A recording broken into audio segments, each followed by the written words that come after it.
get scared by a bear in the neighborhood. Call Joe Murray. I happen to trust Joe Murray. First time I ever met Joe Murray was at a hoop.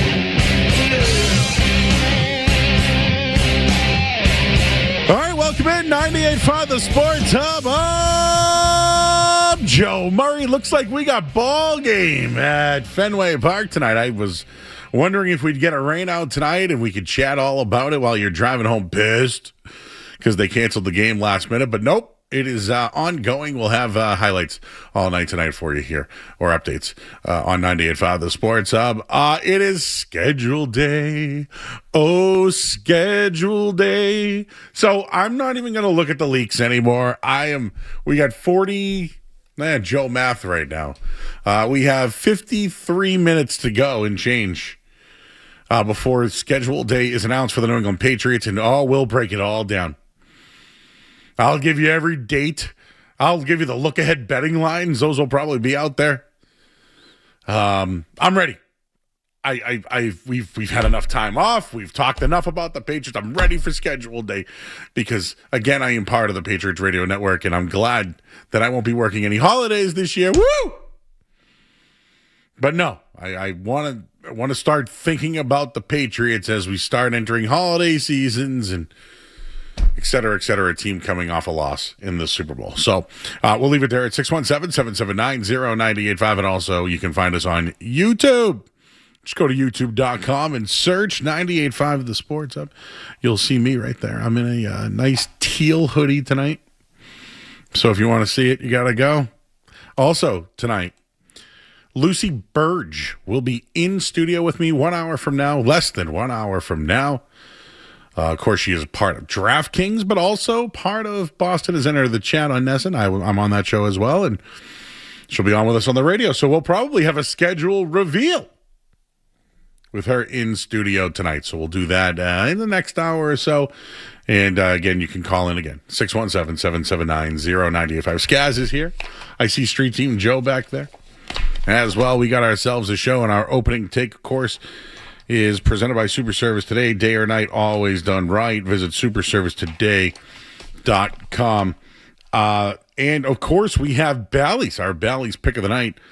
I'll work on that as the game is already underway for the Red Sox, but I'll see what else we have tonight, and I'll give you my Bally's pick of the night. So where do we start tonight? Of course, it's the Red Sox. You ready for some numbers? The Red Sox have played 42 games. Tonight's game number 43.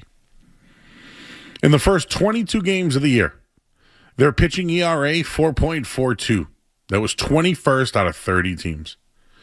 Their strikeout rate was around 20%, which was 24th out of 30. They weren't throwing a lot of fastballs. They were throwing a lot of sinkers, not a lot of cutters. But the last 20 games, the ERA for the Red Sox pitching staff, 3.29. Fourth in Major League Baseball. Their strikeout rate has gone from 20.3 to 23%. 10th in Major League Baseball. They're throwing more gas. You know the saying, everybody. Give me the gas, not the ass. They're throwing less ass. 26% sinkers and 12% cutters. Less spin, more gas. Velocity's real in Major League Baseball right now. And the Red Sox are a team filled with hitters that can't catch up to velocity. So what do the Red Sox have to do? Throw more velocity, less spin. Less spin. And this is without Garrett Crochet. This is during Brian Bayo's struggles. The Red Sox pitching so far in the month of May right now. Their starters, okay? Overall, 6-5. 2.61 ERA. In the month of May, they have a 2.61 ERA. They have this is all over 100 innings pitched. 80 hits in 100 innings, 29 earned runs in 100 innings, 34 walks, 91 strikeouts in 100 innings. They've had 11 starters. 3 of them have been quality, meaning over 5 or more. They have 4 saves during the month of May and 7 holds from their middle of their bullpen. Those numbers are incredible. The one that stands out is 6-5. We'll get into the hitting coming up. I know it's not a great baseball team. I know that when you look at it, they can't hit. But they've had their worst start to the season, and in their last 20 games, they have the 4th best pitching in baseball, and they're 3 games out of a playoff spot, but also 3 games close to the number 1 overall pick. Like, they need to make a decision. I say they go for it. I say you go for it. These extra pieces that you have been trying to figure out all year long, you're going to have to make a move. And I think at some point, if you want to add an addition to this team, can it be a right-handed hitting third baseman? And I'll give you the numbers on their current third baseman. But I wanted to give you some Red Sox ERAs by month. In March and April, they had a 4.35 ERA. Crochet, Bayo struggles, etc. Even Suarez started slow. In March and April, they were 22nd in Major League Baseball in pitching by ERA. In the month of May, 2.61. That's huge. They've had injuries. And if you just look at it, this is one of the best pitching staffs in baseball. This is what they drew up. Should I also among relief pitchers? His K rate is 37.1. He only trails Mason Miller. He has 104 strikeouts in 75 innings and only 20 walks. He's 38 years old. Incredible. Who made that signing? I'm sorry, who? I'm not pumping the chest for the Boston Red Sox. I'm trying to tell you that things have been better, specifically under Chad Tracy, and specifically since Craig Breslow didn't fire the pitching coach. The issues with the Boston Red Sox are not their pitching. Think about this. Chapman, Whitlock, Slayton, the Sam Niego guy. Their ERA combined in 50 innings is 1.25. And if you look at it, of late, the last 34 innings, that they're combined 0.26 ERA. Pitching is not the problem. Duh. Go for it and get some hitting. Go for it. Add salary. Give up the guys on the fringe roster that you want to move on from and add salary to add to your offense.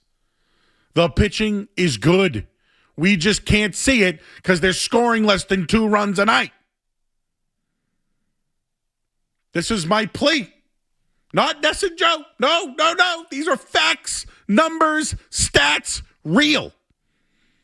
Not your drive line or your spin rate or any of this. These are factual statistics dating for the month of May. They're a top 4 rotation in baseball, and they are even better in their bullpen. They can't hit the baseball. My plea, add to the team. Offense. I'll give you some of the guys that are coming through offensively for the Red Sox. And, wow, I thought there'd be a rain delay tonight. They're playing. But I got to tell you who's good and who's bad and where they need to upgrade. 43 games tonight. 43 games. I want a summer. I want to watch baseball in the summer. Some guy goes, yeah, Joe, you can do this all night long. They're just going to let you down. So what? Just give me something to watch in the summer. I don't care about October right now. Because they didn't either. We'll leave it there at 617-779-0985. You can find us on YouTube as well. We'll take a quick break. I'm Joe Murray. You're listening to 98.5 The Sports Hub. You're listening to Joe. You're listening to Joe Murray on 98.5.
Back here on 98.5 The Sports Hub, I'm Joe Murray. Just giving you some Red Sox facts, not the narrative. And listen, guys, the offense is putrid. It stinks. It's the worst offense we've seen in 100 years. They haven't been this bad since 1997. So I hope you hear that. I hope you don't hear the Ness and honk over here. I'm only giving you the numbers that are actual facts. Facts. Did you feel that, Skaz, back there? Or did you think that I was just spitting, hey, they're still in it, guys? Go for it. No, my take is, I don't actually, you know, it's funny, I don't get to catch a lot. I heard Maz's tears today, though. But I don't catch a lot of the shows often. Like today, I put on Zoe and Beetle for a minute, and I heard a shot from the predecessor, which I love. I like how they go at it. That's good. I think Boston radio needs that. But like today, I really wanted to look into the numbers for the pitching, and it seemed like it's been better. And I couldn't believe that they're one of the best pitching rotations in the month of May, and their bullpen's even better. And they went from mid-20s to literally 4th.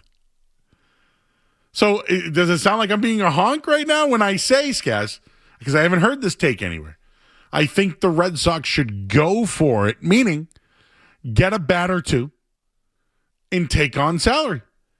Because I do think the pitching staff is good enough. Do you agree or disagree? I think you got to be more specific on what going for it entails for this team, because I'm not convinced this team's worth going for it with. I mean, the hitting is not. The hitting is not. Yeah. Like this team, the one that's on our television, bad. Not worth investing in.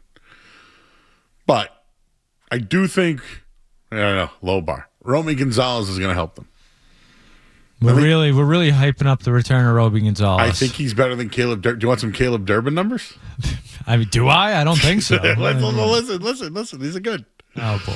Because they're really. By the way, there's only one little guy who's coming back. By the way, so I know we kind of to take the throne from the other little guy. You heard we had a couple months of another little guy, and Isaiah Thomas had to come running back to the city. Yeah.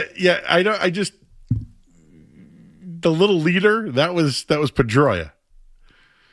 This is the little guy at third. This is like that guy at third base who's little. Caleb Durbin, who I heard was great with contact. Did you hear about that? Like the scouting report was like, man, he doesn't strike out a lot, and he's a contact hitter and all that. He was 0 for 3 last night with 3 strikeouts. So I'm still trying to. Why is he? Was he out there again? I didn't even look because of the whole rain delay. I don't even know what the lineup is tonight.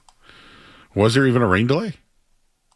Doesn't. He still stinks, but he hit a home run last night, so it's going to give him another day. You'd probably have to put Romy at second, and Meyer would be an upgrade over Durbin.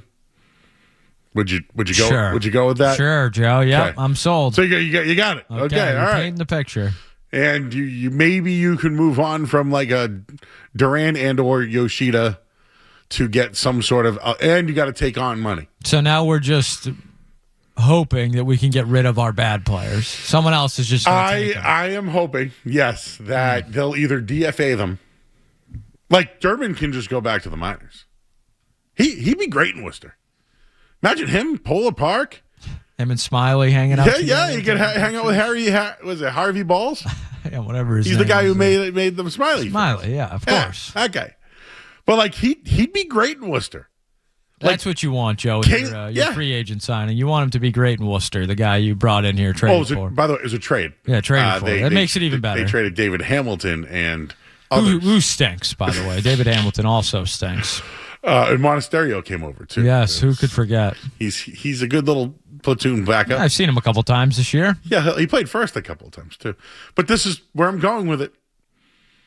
You can drop him down. You can release Story. You can somehow move on from Jarren Duran. I don't know. Maybe you got to eat the money on Yoshida. All I'm saying is, can you get bats now? Get them now. Hey, Breslin, save your job, bro. Because it ain't going to last long if you don't. Whatever's in the water cooler over there, Joe, they got you drinking it. Oh, you think that was how is me saying, "Hey, bro, make a move or you're going to lose your job"? Is that really that positive? I just say, you think they should go for it. They're a couple bats away. You Field of Dreams. You seen that movie? I've seen it. I'm familiar. Do you remember when they whispered, "Go the distance"? That's what you're telling him. You're whispering that in Craig Breslow's ear. Go the distance, baby. Yes. What is the distance for this team? Just get Mike Trout. You're doing the Mike Trout. No, I'm not doing that. I'll do Paredes. Tatis. You want Tatis? You know what? He's an upgrade. Yes. Why not? Why not? Tatis or Trevor Story? I'm taking Tatis. Trevor Story. Yeah. This is what I'm trying to say. Anything that they do is an upgrade. Anything. Hey, what do we do with the bad players that nobody wants? You release them or send them back to the minors. The pitching's good. Oh, yeah, let me give you some more hitting numbers. More on Durbin real quick. He ranks of 173 qualified hitters this year, guys. So of all of Major League Baseball, there's 173 players that are qualified for statistics, like batting average. You get that? So his 165 average is third worst in Major League Baseball. Bad, I would say. Third worst. His OBP, 245. That's fifth worst in Major League Baseball. His slugging percentage is 241. These are horrible numbers. How has he played 43 games? For real. He's got a pulse, Joe. It's third worst. His WOBA, whatever that is, WOBA. The WOBA. It's second worst. And his WAR, ninth worst in baseball. So we do a lot of top 5 talk on the show. This feels like bottom 5 Everything. talk. Everything. He's a bottom feeder, Joe. He is literally a bottom feeder. And they're hoping they get a lobster. Aren't we all, Joe? But they're getting that stuff that you get in Florida that they call it lobster. It's like white. They're getting those clams Zoe had down there in Florida. Oh, sorry. Florida seafood sucks. Is that a hot take? I don't think so. I don't know. Okay, I just want to make sure that safe. Is anybody insulted by that? Cold Your water, seafood sucks. Good seafood. Yeah, no, I'm with you on that one. They got a lot of crab legs out there. Remember, that's what Jameis was into back in the day. That's what he got arrested for, right? He stole crab legs, if I'm not mistaken. Something like that, yes. Does he have a crab legs sponsor? I think he's doing the World Cup now. Jeez. Wow. So don't go for it, huh, Skaz? I want the Red Sox to be good, Joe. I want them to win games. I don't know how they're gonna go for it this year with the roster they have unless they seriously overhaul it. I'm with you. They need a batter too. I would like to see someone protect Roman Anthony that isn't just Wilyer Abreu and Wilson Contreras. I think they need a little more than that. But I don't see them, leveraging the farm or anything like that. And I wouldn't want them to this year for this team. I would be surprised if they do really anything of note because that's kind of what they've shown us that they're going to do, Joe. Not saying top 20 or whatever, but you trade Sonny Gray. How about Aroldis Chapman? You think he's worth something, Skaz? You think he can get you something? As long as he stays healthy, he should be pretty valuable. Like if they want to sell, they can be great sellers. But why don't you you got 3 more quarters to go. You're like the Celtics right now, down early in Game 7. Can you make the league sucks. Can you make a little bit of a run? Can you get a bat in here? Wow. That sounds real old school right there, huh? Don't ruin my summer. I'm not ready for this. All right. That's it. I can tell everyone loves my take by the silence I'm hearing. The schedule release videos are coming out, Joe. The bad ones or the good ones? Well, it depends on who you ask. Well, I mean, I've not seen any use of the Patriots head coach yet. They're just starting to filter in. It looks like the Patriots have gone with a roller coaster theme roller coaster this year, I believe.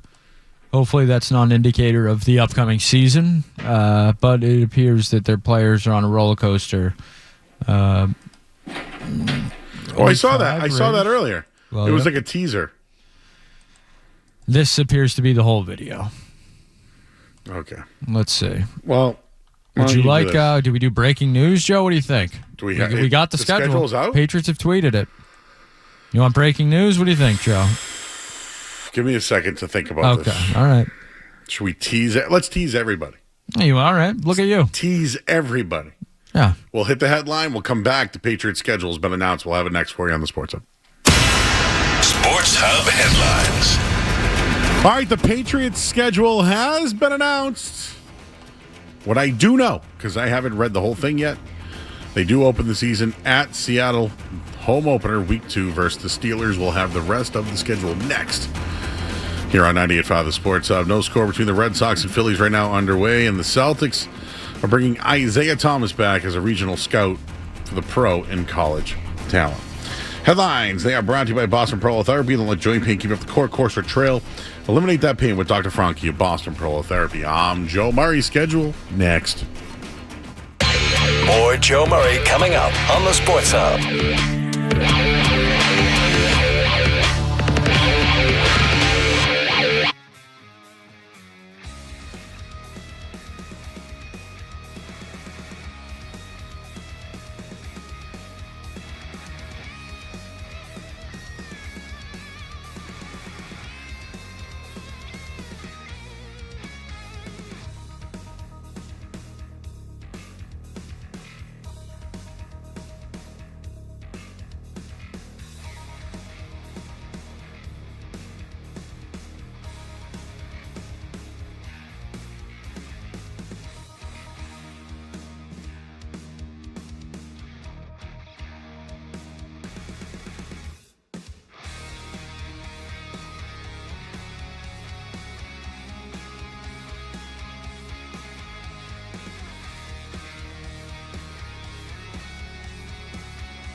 Patriots schedule has been revealed.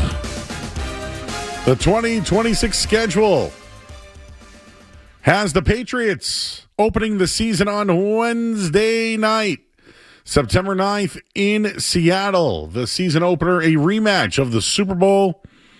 They'll open the season, of course, in Seattle. Then game number 2, the home opener, Sunday at 1 p.m. against the Pittsburgh Steelers. The third game, another 1 o'clock game on the road at Jacksonville, a playoff team, followed by the Buffalo Bills in Buffalo, October 4th, 1 p.m. game. The Patriots return home the following week. They host the Vegas Raiders at 1 o'clock. Then they'll host the Jets, 1 p.m. on October 18th.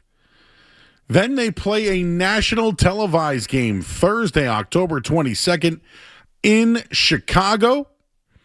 And then they'll play the following Sunday, 4/25 on the road in Miami. They'll follow that up the following week, Sunday, 4/25. They'll host the Green Bay Packers. And then they'll travel to Germany Sunday, November 15th for a 9:30 game against the Lions. They'll go on their bye week, and then they'll play on Sunday Night Football, November 29th, against the Chargers, 8:20 kickoff. From there, 4/25 at home versus Buffalo. Back-to-back home games, Sunday Night Football, Minnesota Vikings. Then they'll play another primetime game, 8:15 at Kansas City. They'll follow those games up with the Jets on the road. Then they'll host Denver and the Miami Dolphins. So the road games opening the season. Listen to this foursome. Seahawks, Steelers, Jaguars, Bills. Then you'll play back-to-back home games, Raiders, Jets, win, win. Then Thursday Night Football, Bears in Chicago. You do go on the road in November 1st against Miami. Then it's back home versus Packers. So those 9 games are very important because the following game will be the Germany game and then their bye week. But listen to this off their bye. Chargers playoff team. Primetime game, Sunday night. You get to host Buffalo in December at Gillette. You'll follow that up with a primetime game versus Minnesota. You're on the road at Kansas City, prime time. So you'll play 4 out of 5 primetime games in a row. 4 out of 5. Then it's the Jets. That Denver game, the second to last game of the year, is pivotal. And then you'll wrap up the season against your AFC East opponent. Your thoughts on the Patriots schedule at 617-779-0985. I'll break this down a little bit more for you, but I won't go the win. That's what I've been waiting for, Jim. But Skaz, you're going to break it down for us. Opening night, 4.5-point underdogs already. Yeah, I don't love opening night there, Joe. That's a tough spot. Hey, Seattle's going to be fired up for that one, but you never know. 4.5, I don't love the number. Mike Vrabel struggles in week 1. Well, let's hope it's Mike Vrabel. It could be that. Well, that's we didn't even mention. We're not even mentioning that. I'm just saying. Who's Pittsburgh's quarterback week 2 on the road? Probably Aaron Rodgers. I don't know. He just blew off their meeting, so. Who knows? They beat them in New England last year. Yeah, they should beat the Steelers. Okay, that Jaguars game I don't like at all. You can say whatever you want. They've struggled out there, even with loaded teams. Yeah, and I think Cohn's a pretty good coach. And is Lawrence? I mean, we'll find out. At Buffalo, week 4. You have to go 1-2, right? Have to. Or 2-1 to play Buffalo? 2-1 would be great. You should win Raiders Jets. Yes, you don't win those, and big problems. So I'm right now. I'm going 1-2, 1-3. Okay, all right. So you can go 3-3. Let's just worst case scenario. So we're doing it, Joe. Win loss, and then you go to Chicago. Short week. On the road. Short week against a good offense. I don't know. Playoff team. You should beat the Dolphins. You should beat the Dolphins. So let's just call 4-4. You should beat Green Bay at home. You should. 5-4.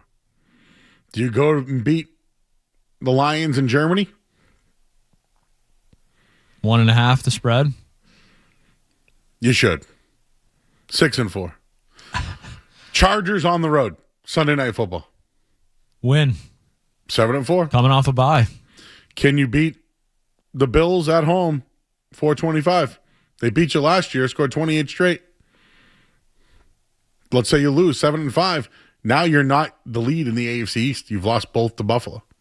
You've already got them in second place. Well, but if they lose twice to Buffalo. The Vikings don't really. I know Jefferson and all that. Who's their quarterback? Kyler Murray. Is it, you think, by then? It is, yeah. Yeah, it'll be Kyler Murray. Or you think JJ? Well, I don't know. Win. Yeah, either way, I think it's a win. 8-5. Chiefs, I don't know. Like Mahomes, you get Mahomes. You're getting Mahomes. Early in the season, you don't know if you get Mahomes.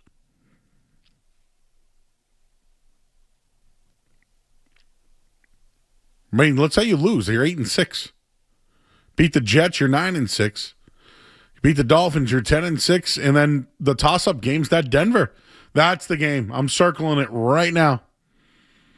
Denver week 17. That's going to be the game.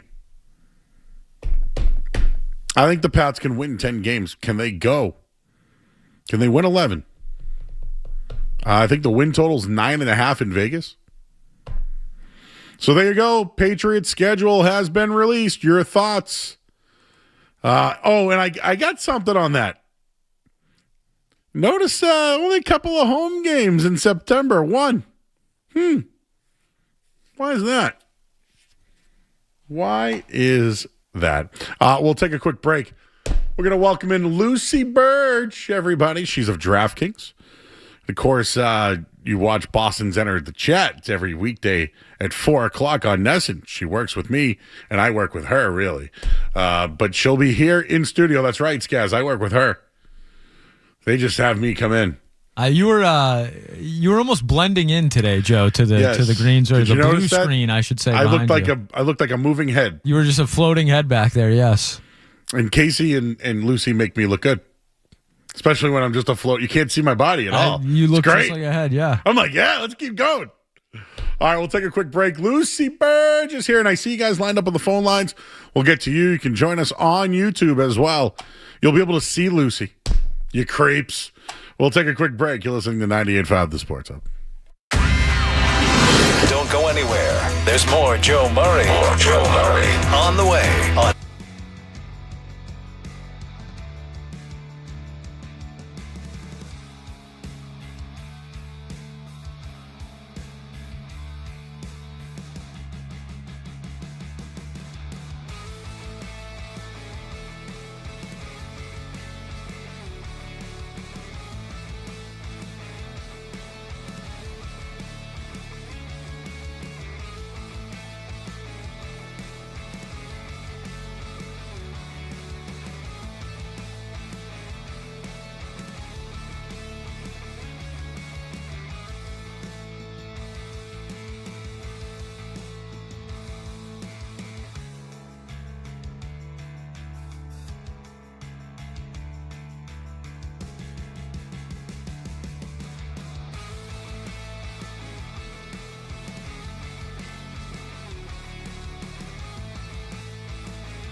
right, back here on 98.5 The Sports Hub. It's schedule day, and it has been released.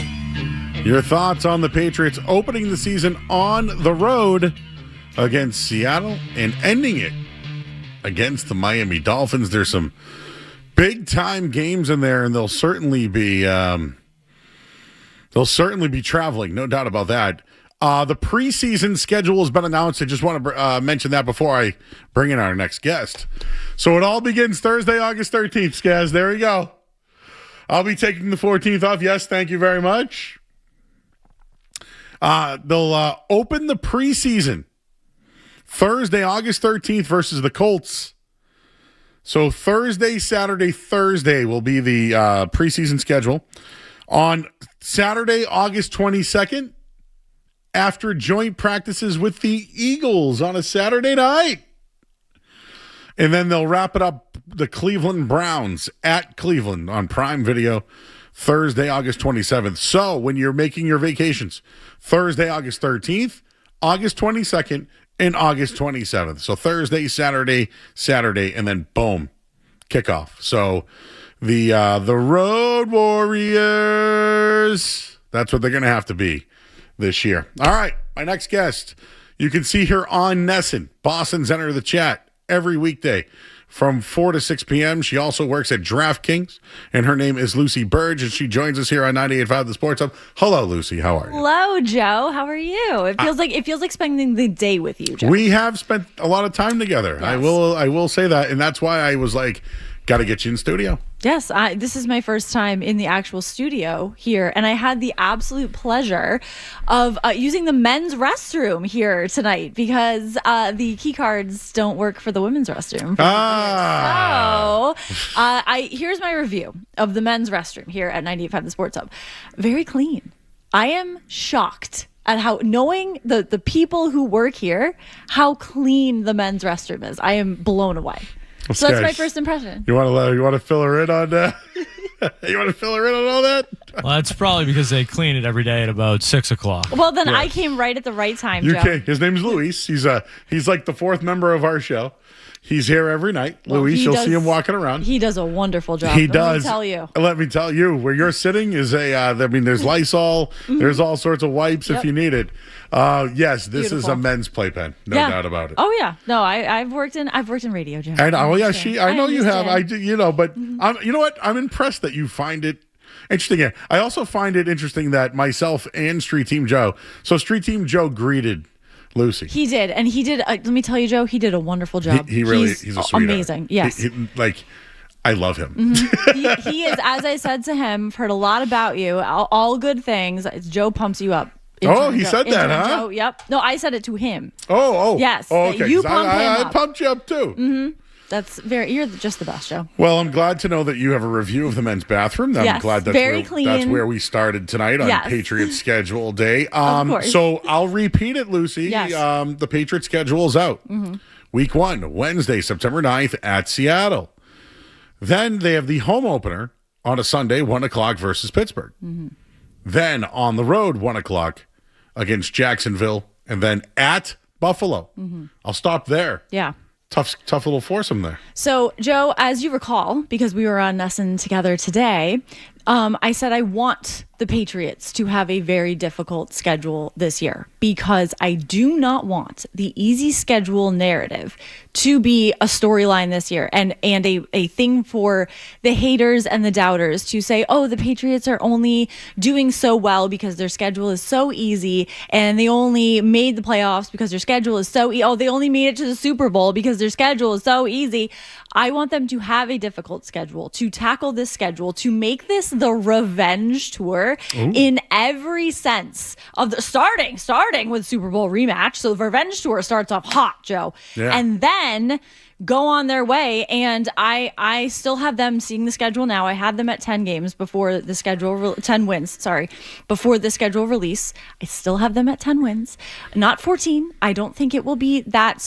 But I don't think it will be regression because I think this schedule is a little more difficult, including the start of the schedule. This is difficult. This is what I wanted, Joe. This is what I was saying. I wanted a difficult schedule, top to bottom, maybe. I don't know if the Dolphins at the end are going to be that difficult, but they have the Broncos close, the end of the season. So I want to, especially to start the year, them to set the table with a difficult schedule and to meet the challenge, because I think they can, especially if they acquire AJ Brown, if they maybe bring back Stephon Diggs. I think if they meet the challenge, easy schedule narrative, it's one less thing for the haters to come at the Patriots for. Well, I'll say this. If they had this schedule a year ago, new coach and second year, they'd win 4 or 5 games. Yeah. This is difficult, and as you mentioned, very difficult. I think Romeo Doubs is an upgrade, probably to Stephon Diggs. I know some people may not agree with that, but I'm not saying that the Diggs thing's over. I just think that there is an upgrade there at their position.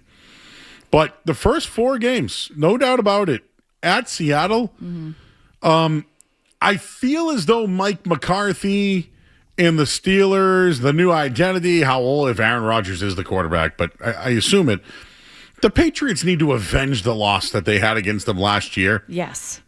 I think it's a win. Yes, that's a win. We could go through it. Win, loss, win, and loss. The Jacksonville one, I lean Jacksonville, and it's because of them, not that place. It's hot. Yeah. Right? I watched the Patriots when they were winning Super Bowls go to Jacksonville and lose in week 2 and 3. Yep. And maybe they do come back to reality, Jacksonville. That's a tough one for me. And then think about it. It's a look-ahead spot, because who do they have next, Lucy? The Buffalo Bills. At Buffalo's new stadium. Buffalo. I mean, this is the challenge. This is what I wanted them to have. This type of schedule, these first 4 games, difficult. You have revenge. You've got the Steelers, Jaguars, Bills. That's tough, but it's perfect. I don't want them to face the Raiders any earlier, or the Jets any earlier. We'll find out early if they're legit or not, and the moves they made, and Absolutely. contenders and all that. That's why this is perfect. And as you said, the traveling that they are going to have to do throughout the season, 27,000 miles they are going to travel to Europe and back. I think this is a great test for them to begin the season, these first 4 teams. Okay. Following that 4-game stretch, Raiders, Jets, Geno Smith, and who's the... you'll get Mendoza. Yes. A rookie. I'll take my chances with the Patriots on both those games. Oh, yeah. No, they're going to cruise through those. And then you get at Chicago. It's going to be a little tougher. Caleb Williams versus Drake May. That is one I'm going to circle as these are all must-watch, obviously. Thursday night football. Caleb Williams versus Drake May. This is must-watch. That's a good one. I'm going to take the Patriots in that, though. Okay. I wanted Ben Johnson as the quarterback, as the coach over Mike Vrabel. That's right. Only because I looked at maybe like kind of how Caleb Williams has it. Offensive-minded coach, goes with the quarterback. I think it would have been great if it was Drake May. Whatever. They got Mike Vrabel. They went to a Super Bowl. Right. We'll still find out if I was right. Did I already take the L on that, Skaz? The Vrabel better than Ben Johnson? I think I took the L already, right? Oh, your mic. I don't know why that mic's on and yours isn't. I don't know if you have to take the L quite yet, Joe. That's what I was going to say. Pretty good in his first year. I don't know, Joe, because Vrabel took them to a Super Bowl. Not the best offseason for Mike Vrabel, I'd say. Tough offseason. Year 1, Vrabel. 100%. Right? Do I have to wait this thing out now? Yeah, you can't take the L yet. All right, year 1, Mike Vrabel. Ben Johnson's won the offseason so far, I would say. He has. He's had a better offseason than Vrabel. Much better. I would give... yes, in many ways. We'll get to that schedule. We're Eagle Eye schedule release videos on That's this right. We got one so far. We got... one Mike Vrabel, Diana Rossini mentioned so far. I believe it was the Chargers, and it was just it was during the schedule release video, a message popped up and says, New York Post has a message for you. And that was all. That was it. Brutal. Brutal. That's the one I've seen so far. Okay. They also called the Patriots cupcakes in this video. So that's doubly just... Ooh. Yeah. Revenge tour. I like that for bulletin board material for the Pats. Oh, 100%. I love their coach. I know they do. If I am every team but the Patriots, I am coordinating with each other. Group text without the Patriots, side group text, all these teams, and saying we all have to include a little bit of something about this in our schedule release video. Because it's just like, and in the end, why not say something, because if it was the coach, the head coach of another team, of course the Patriots have free reign to do that. Of course, because the point is to make fun of other teams in your schedule release video. This has been since the dawn of time, Joe. The schedule release videos have made fun of other teams. So this is on the table here. So the Chargers are taking advantage. I'm going to say respect to them, but good for them for doing that, because the Patriots can absolutely use this as bulletin board material. All right. Well, people in our chat, Lucy, want us to adjust the camera so they can see you better. Oh, I'll work on that. Oh, should I adjust where I'm sitting? No, maybe just move this way a little. Okay. Let me see now. Okay. I think they're creeping. There are no feet. Just warning you. No free feet. No feet. I was going to say. No free feet, guys. There we go. That's good. Okay. How's that, everybody? Someone has said they love Lucy already. Oh, that's so nice. So there we go. And I've heard enough Lucy for co-host. So thank you. Oh my gosh, thank you. Well, we are co-hosts. That's right. Joe. Co-host on Boston is all get ready for the Ness and just glaze right now. Boston's entering the chat 4 to 6 Monday through Friday. You can see Lucy. And who you can see tomorrow. We are is it Manny Del Carmen? Manny Del Carmen. And Keegan, I believe, is also in. Keegan's going to be in tomorrow night. Oh yeah, amazing! I love Keegan. I'm going to have to tell Keegan him Stiefel that he can say whatever he wants. He just can't swear. Yes. If you tell Keegan to say whatever he wants, even if he can't swear, that is a dangerous game. You never know what he's going to say. But you can see Joe on Nesson when he's not melting into the background. That's right, with my blue shirt. Blue shirt, blue background today was I think very funny. All right, so we're not even halfway through the schedule. We'll have more. Yeah, sorry. I see. Joe's shirt. It's fine. I got to hit the headline real quick. We got calls. And I'm wondering where Skaz is at with the schedule as well. Lucy Burge is here, everybody. No commercials. We're just going to hit a headline real quick into your calls and more next here on 98.5 The Sports Hub. From the Town Fair Tire Studio, the game is on the Sports Hub. Goes to the backhand and score! Two-hand slam! Boston's home for sports. WBCM M18 Boston. I love this team! 98.5 The Sports Hub, a Beasley Media Group station. Sports Hub headlines. All right, Red Sox and Phillies, no score right now over at Fenway Park. Looks like it is the top of the 5th inning. Rangers Suarez mowing them down tonight in this one. The Patriots schedule has been released. There's a lot going on.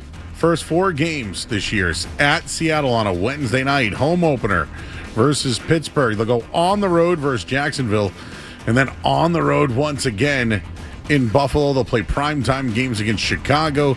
They'll also be on the road for some other games, including the Chiefs, and they'll be in Germany as well. We'll break all this down later on tonight. And Isaiah Thomas, IT, the little guy, is joining the Celtics staff as a scout. Headlines brought to you by DN Van Lines. Take the chance out of your move and make the sure bet with DN Van Lines, an approved mover of the Department of Defense. DNVanlines.com. I'm Joe Murray. Your next update is in 30 minutes. Attack the rim, deep three, violent two-hand slam. Wow. 98.5 Sports Hub. Burdge. I see Lucy on Twitter. There we go. There we go. Hello. You know what it is there's two mic, there's a mic box there and a mic box there. So since you're sitting at that one, which one's the mic box? Ooh, that's And a good question. That would confuse me. It's like at the cash register when you don't know if there's 2 next to each other, you don't know which one is the one for the card. Let me ask you a question. Yes. Do you like self-checkout or do you prefer to be checked out by a human? I love self-checkout. You just zip right through. Sometimes when the self-checkout line is too long, I do enjoy the human interaction of still going up to the register. But I adore self-checkout. I like a human every once in a while. Yeah, Plus, when you mix get it up. when you get the CVS card or whatever, and you Yeah. put in your thing and it's a savings, and you're like, yes. Yeah. Oh, I love that. And I just because I have a system where because I use it all on my phone. I sometimes don't even have my wallet with me.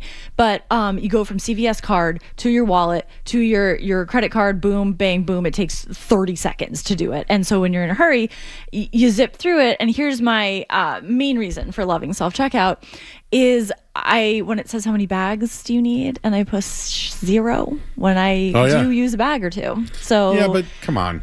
do I really do that? I don't know. It's a secret, but that's why I do like self checkout. Yes. Well, just so you know, I hate when they tell you to put it in the bag area when there's no bag. Oh, well, okay. So I don't like that. Joe, here's the other thing. Sometimes it doesn't register that you Yes. have put your item there, Drives and it me said, nuts. please scan your item again. Please help Hate is it. on the way. Out. So now that I'm thinking about it, self-checkout's kind of evil Hmm. because the please stand by, help is on the way. See? That is what you hear in hell, Joe. You and I just had an official God. instinct and then thought out answer. Yeah, because in theory, self-checkout is beautiful because it is so quick. But when it goes wrong, it goes very wrong because never with a human are you in any way unassisted or waiting really without someone actively trying to help you. But you could be waiting at that self-checkout for the rest of your life for all you know because it's just dinging and it's like, help is on the way. Help is like, it's not really sometimes. Like, you don't know. So it's kind of like a spiral of death.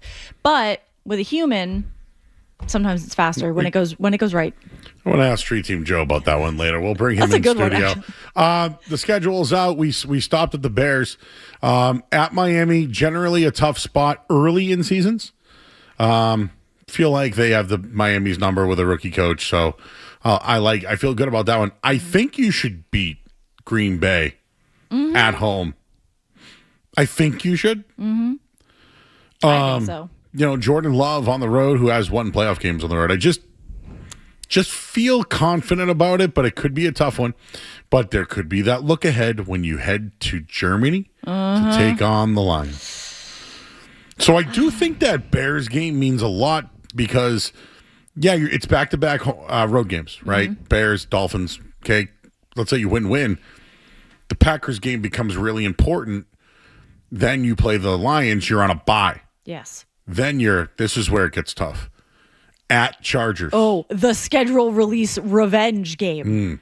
They're going to remember this, Joe. So, first of all, the Lions game scares me. I want to say a little bit. Scares me a lot.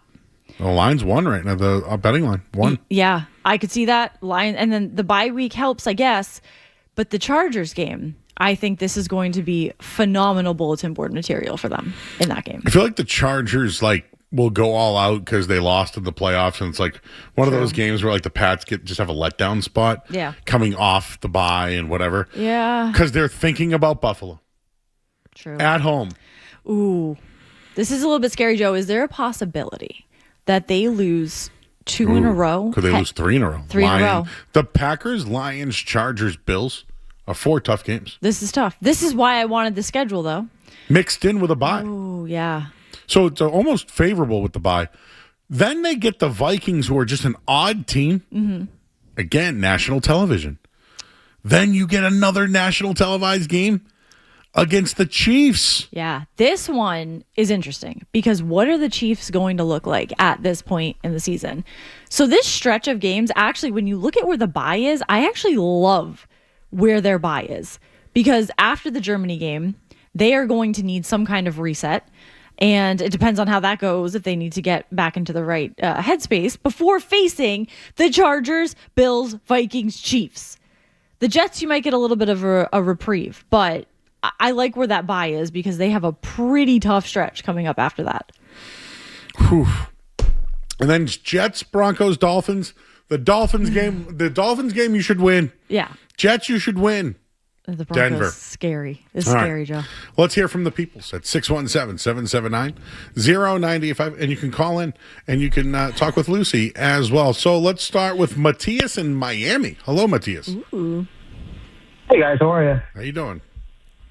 Good. So I'm calling with a little bit of advice from you guys because Pats fan, lives in Miami. Go to Hard Rock every time the Pats are in town. But for the first time last year, I went to Gillette, went for the Bills game, and then I went earlier this year for the Texans game. And I need to go again. The itch is there. But I'm going back and forth whether to go to the opener against Pittsburgh or go to the game against Green Bay. I feel like Green Bay would be a little bit more of a entertaining game, but at the same time, I feel like he can't really beat the opener at Gillette. What do you guys think? Home opener would be legit. I've tailgated for years. You'll probably get a nice cool thing when you walk in. Yeah. It will be packed and sold out. The only reason why I mentioned the Packers game that might be better is they play at 4:25, which means you can tailgate from noon until kickoff and get the real feel of the day. Yes. That is a good point. Here is That's a good point. why I would say the home opener might be a good option. The keeper of the light generally is an important one. The Adam home Vinatieri? Here's Hall of Famer? or Diana Rossini. Ah! Could she be the keeper of the light? Now that's just an idea, Thanks, just an idea. But you wouldn't want to miss that. If that, could you imagine? Of the things that won't happen that night, Of course not. But I would say that if this is was a reality probably- show, yeah, that would no, happen. if we had like a million pages, it wouldn't even be on the one on the very bottom. No. No, I'd have to say, I know you brought it up, but Right. Vinatieri, because he made the Hall of Fame. I think so. Would it be just Gronk because he made the Patriots Hall of Fame? Oh yeah, Even though he's been the keeper of the light before. Maybe right. Yeah, I feel Now we care about keeper of the light. We always did, Joe. I care so much. Remember when Tom Brady was keeper of the light? His day, his kids were with him. In the statue, and then Yes. he didn't have a dog in the the fight. statue, and now he's turned against everybody. So yeah, we need a Gronk statue, basically. Chloe is in Cumberland. Chloe. Hi, I'm a first-time caller, and I'm also a big fan of Dom's steak tip. Yeah. It's my boy, Dom. Yeah, it looks like the first 4 games are going to be really tough, especially with 3 out of 4 of those are on the road. And between that and the Rabel scandal, it just looks like we're going to get buried from the top. And also, I think the league just needs to stop with these games in Europe. Yeah, where do you get your Doms? Just from where do we get them? Yeah, Plainville. Plainville. Yeah. All right, I'm going to pass the message along. Thank you. Nice. Shout out, Doms. That's awesome. You're going to get a mix of food and Joe, that's why I'm here. you're gonna get a mix of everything Do on you the show. think I came in here not expecting that in any way? Of course. I love it. Shout out to Dobbs. love that. What was that? International games. What do you think about? Are there too many? This year? Too many. So I always look back to the Patriots game in Mexico and how it was kind of a disaster. And they all came back sick, and so much stuff happened. The traveling, everyone's tired. It affects the way they play, and it just seems like it could affect them for the next game and the next game. Like to play catch up after these games, you can tell. And the time, if it's so much of a time difference like Germany, I feel like they're not as beneficial when there are so many of them. Once in a while, yes, to grow the game, it is important, I think, to bring it to different countries is cool. But it's exhausting. And I think for teams, it is, I want to say inconvenience, because you have to, they're creatures of habit. They have their schedule every week for what they do and how they plan. And this just throws a wrench into all of it, because international travel is a whole to-do. I don't think the players want to do it. No. I do think that they should grow the game. I'm all for it, but does it become special anymore when there's 9 of them? Right, exactly. Hey, how many more London games are there? Wait, so now there's 2 in Germany now? Germany, in Australia? Brazil, yes. Brazil? The Brazil one, the Mexico. It's just, I could see, Mexico City, great. That's awesome. Because it's not as much traveling as to go to Australia, Joe, is like a 24-hour flight. And not to change, but when hockey, the Winter Classic was cool, well, now they have multiple. They have one, like the Bruins did one in Tampa this year. Right. Did nothing for me. No, I think there should be 1 or 2, maybe. one London game, 1 Germany game, call it a day. Sure. No more. Absolutely. If you had to add 1 more, fine. What country? But 9 games? Would you want them to play in a country they haven't yet? Ireland or Austria is a great country to bring football there. The 49ers, by the way, have to play in 2. One is in Mexico. Where's the other one? Is it London? Are they Australia? Who's going to Australia? That will be the that's the second game. That's the Thursday night game. Oof, that's why the Patriots have to play on Wednesday night. Okay, this is another thing, Joe. They are playing every single night of the week now, NFL games. Is this also not special? If they're playing, we talked to Doug Hyde about this today on Nesson, it is almost not, it's not as special when there are games every single night, because Sunday is dedicated to football. You have Thursday night, you have Monday night, then Sundays. And now it's, Tuesday night football, Wednesday night football, Friday night football. It's not an occasion anymore. So Carrie Underwood won't do it for you.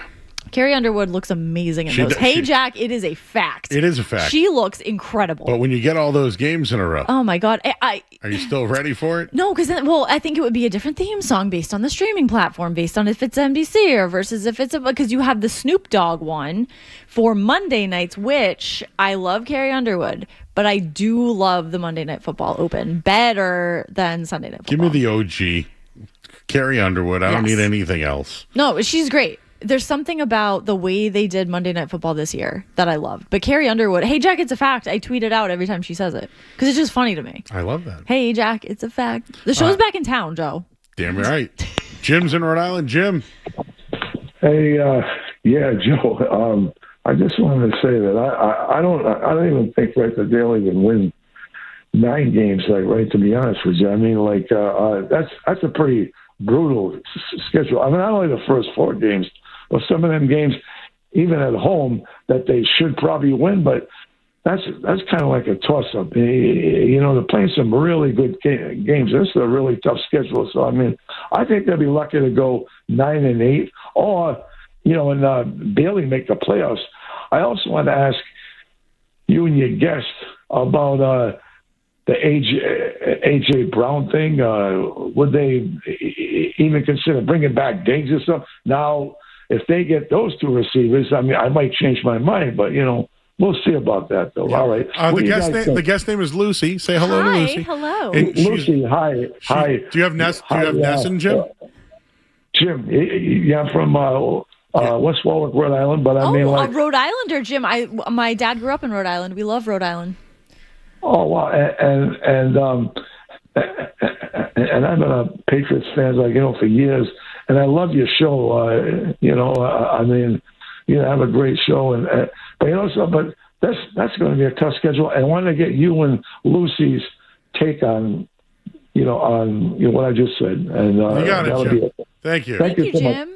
Is it a tough schedule? And do you think they could lose? Or really only win 8 or 9 games? Yes. So I mean, yes and yes. I think it is a tough schedule, which again, not a bad thing. Because it's a little bit refreshing after last year where easy schedule was the entire narrative. So now don't have to hear that anymore.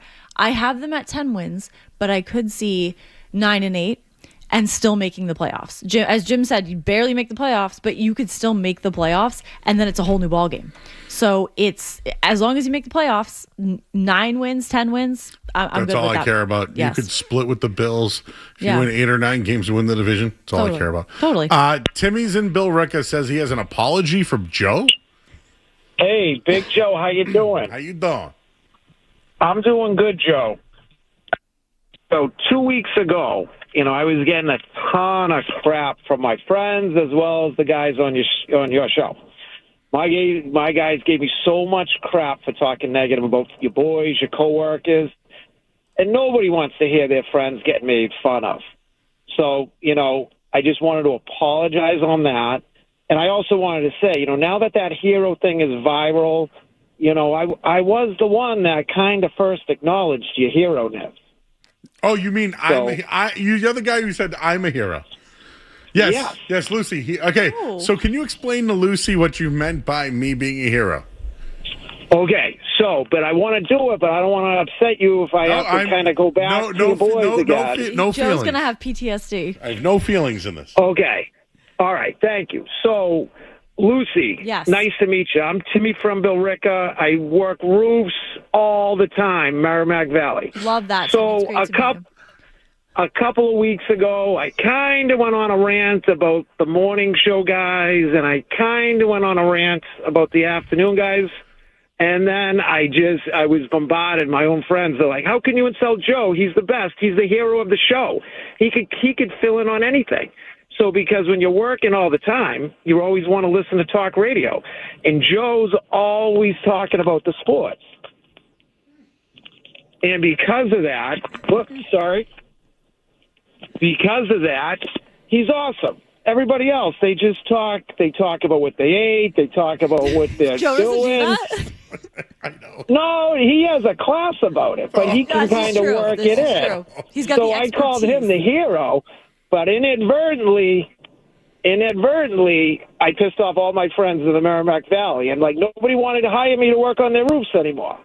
So because of that, I self-disciplined myself. I said I'm going to suspend myself 2 weeks, and then I got to make a peace offering. The first thing I had to do is I know Joe's got this kid Darren or Dylan that answers the phones, that he's going to be out of a job next week. I wanted to say, Joe, do you think Darren is a worker? Oh, is it Dawson or Darren? Dawson. You know, what do you think? You think he could work roofs in the Merrimack Valley? You think he's a two-bundle kid going up the ladder? Would he be? Is he a skinny kid? Could he only hold one bundle? I don't think we have someone that's a part of the show besides Skaz that could get up on that roof. Skaz, would you do that? If you see Dylan or Dawson, you can tell him that he's got a job, Roofs Inc., if he's looking for it. But the next thing is, I'd like to send you a Roofs Inc. shirt, for my apology to you. You don't have to. You know what? Just your presence is all. Take the shirt, Joe. I'm on it. I will send it to the Waltham station. Send it here, and I will show a photo of it on social media. And All right. And you notice, I did want to come clean. It's just. I'm better than that. I know. And, from one guy to another, you can't make fun of your friends. And I get it. It was beat into me on a roof. I had two guys want to throw me off a roof. And I'm like, all right. You're listening to Joe Murray on 98.5.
It sure is. It's my government name, at Lucille Burge, because at Lucy Burge was taken. So on TikTok, it's Lucy Burge 1.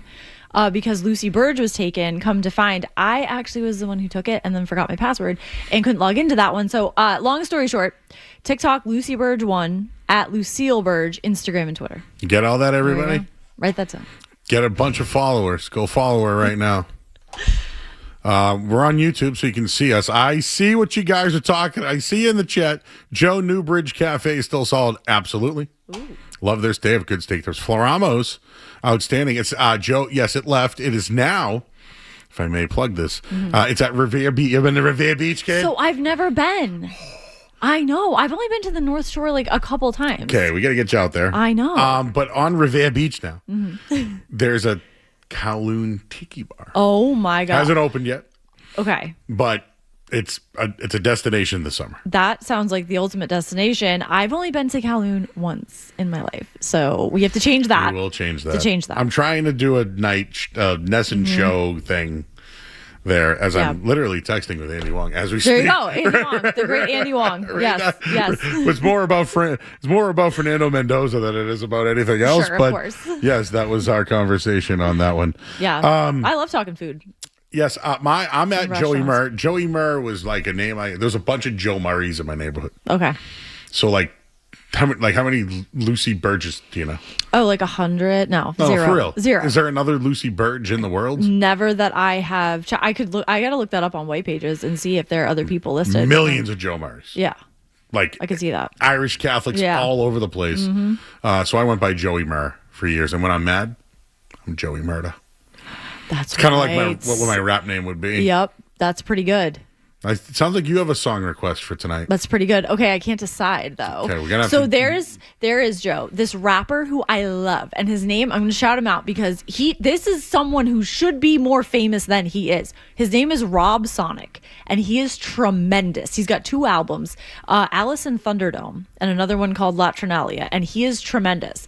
So I don't know if that is a song request or Eminem. Those are my 3 favorite rappers. We don't play a lot of Eminem on the show. Well, you should. Eminem, Rob Sonic, and this guy Prof, who's also a great rapper. So look those guys up. Okay. These guys who should be more. Do you know A$AP Rock? Of course I do. Okay, so they're friends with him. They're kind of running in the same crowd. So Skaz is he's busy on the phone. Okay. This is the show. It's Skaz and I. Yeah.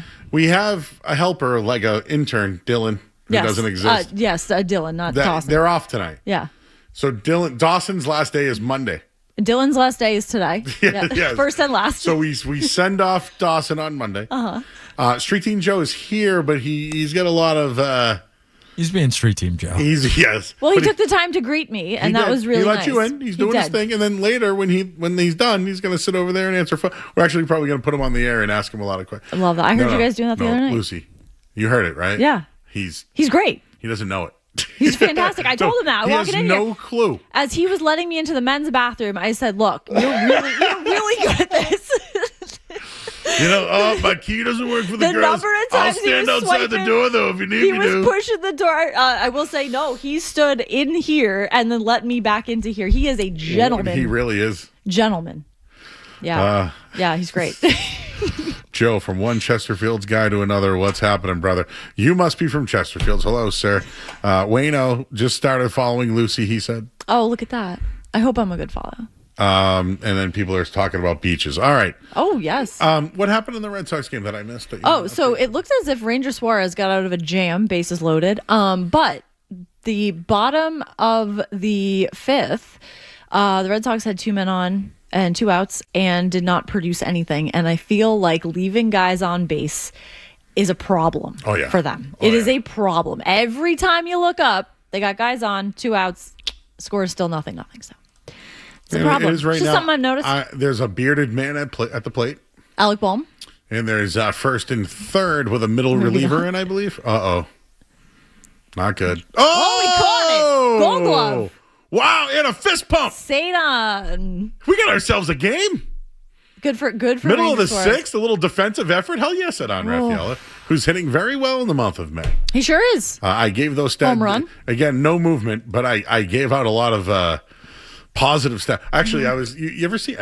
I'm putting you on the spot. Have you seen Field of Dreams? Yes, I have. Okay, It's a football movie, right, no, Joe? It's a baseball movie. Yes, it is. But there's I know, but sometimes I don't know when. You know what, Skaz? Yeah. It's a Joe problem. I can't tell when people are joking. Oh, I'm sorry. I'll stop joking. No, you can. But that's a me thing, right? I'm just sarcastic sometimes. I do it to you as well, Joe, sometimes where I'm a little dry. I think Tom Morgan does it to you quite often as well. But yeah, I wouldn't call it a joke. I have like a pause, like, wait, are you serious? Well, I also think that That's why it's funny. Street Team Joe, who we just mentioned, and Jake, you're so used to being around, have never seen any movies ever. Ooh. So you're used to that as well, just thinking that I'm they jumping haven't down the throat right away before they answer. Yeah, you're getting a little people in trouble for something they haven't done yet. Not only that, we had Field of Dreams on VHS. That's awesome. There you go. Well, there's a saying in the movie, go the distance. Mm-hmm. I think the Red Sox should add hitting and salary, Lucy. Yep. Yeah. Go and get rid of all the fringe pieces they don't want. Just DFA, trade them along, get rid of them, but add payroll and get hitters. Yeah. They also said if you build it, he will come. If you build it, they will come. They can. I'm telling you, their pitching is good enough, but nobody wants to believe me. Yeah. Eric is on the line. He's in Sturbridge. What's up, Eric? Hey, what's up, Joe? Hey, I have a couple things that are related. One, the Patriots' schedule is crazy. These Thursday night games give these players, such a hard time physically to be able to recover from the previous game and prepare for the next game. The NFL has to do something. I hope they're doing a study to, figure out if there's a higher rate of injuries with this weird schedule. It's nice to watch football Thursday night, but I don't want to have to go through a left tackle situation with Campbell coming off an injury where, he's going to be having that wear and tear on his knee, that you just don't have that same rest period that you'd have for a Sunday game. And then today, I don't know if you saw, and I don't know how into high school football you are, but they rejected a proposal to go back to the original high school football schedule where they would start on a Friday instead of a Monday. Effectively, high school football's lost 3 days of practice before their first scrimmage. So now they're scrimmaging after only 10 practices, and that's going to be another injury problem. Eric, appreciate you. All right. I do care about people and injuries. Of course. But when it comes to the schedule, I don't. But high school kids, that's another story. That's a whole different story. Because you're still developing. That is a different ball game, you could say. This schedule for the Patriots, this is a schedule of warriors. This is where they have to step up and be warriors, as they said last year that they are warriors, and now they can prove that they are. They're all they got. They are all they need, or whatever they're going to say this year.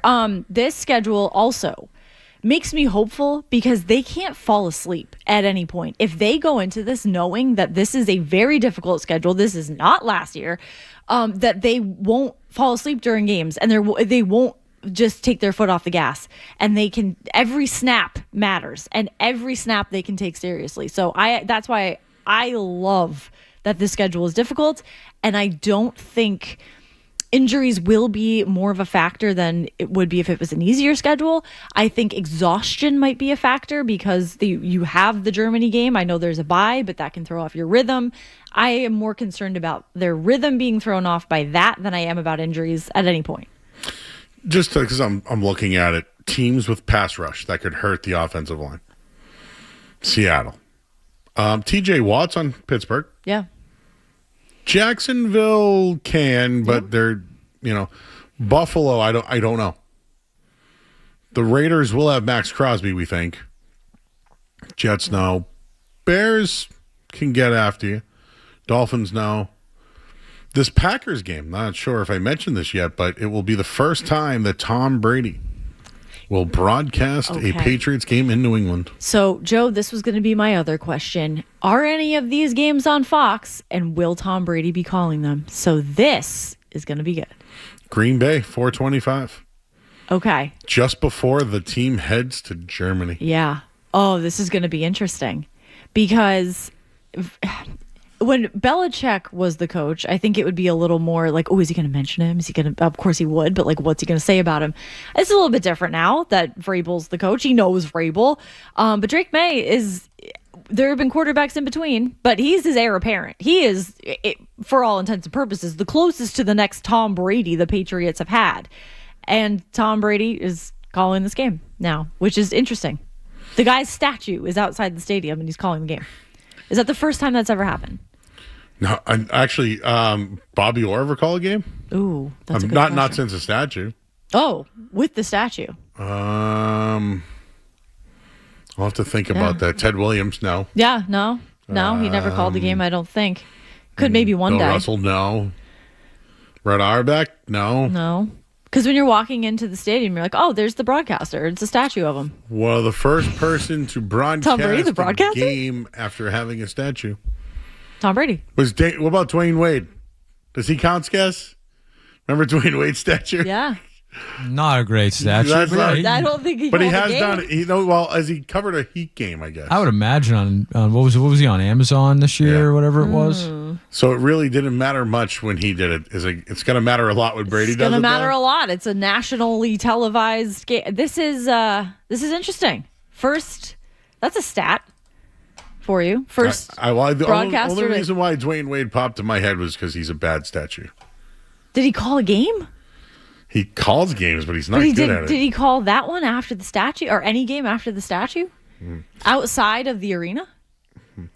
Someone knows where you went to college in our chat. Ooh, what did they say? They just said Lucy went to Harvard.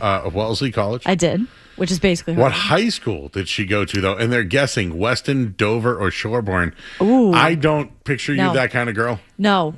So I grew up in Connecticut, if that gives you any kind of hint to where, if you don't know already, that's not going to be a good hint, though. So I Yeah, you should already know. guess which high school in Without Connecticut I guessing, you went should to. already know where she's from, right? Yeah. So I'm from Connecticut. I went for high school. I went to Miss Porter's school, and I loved it.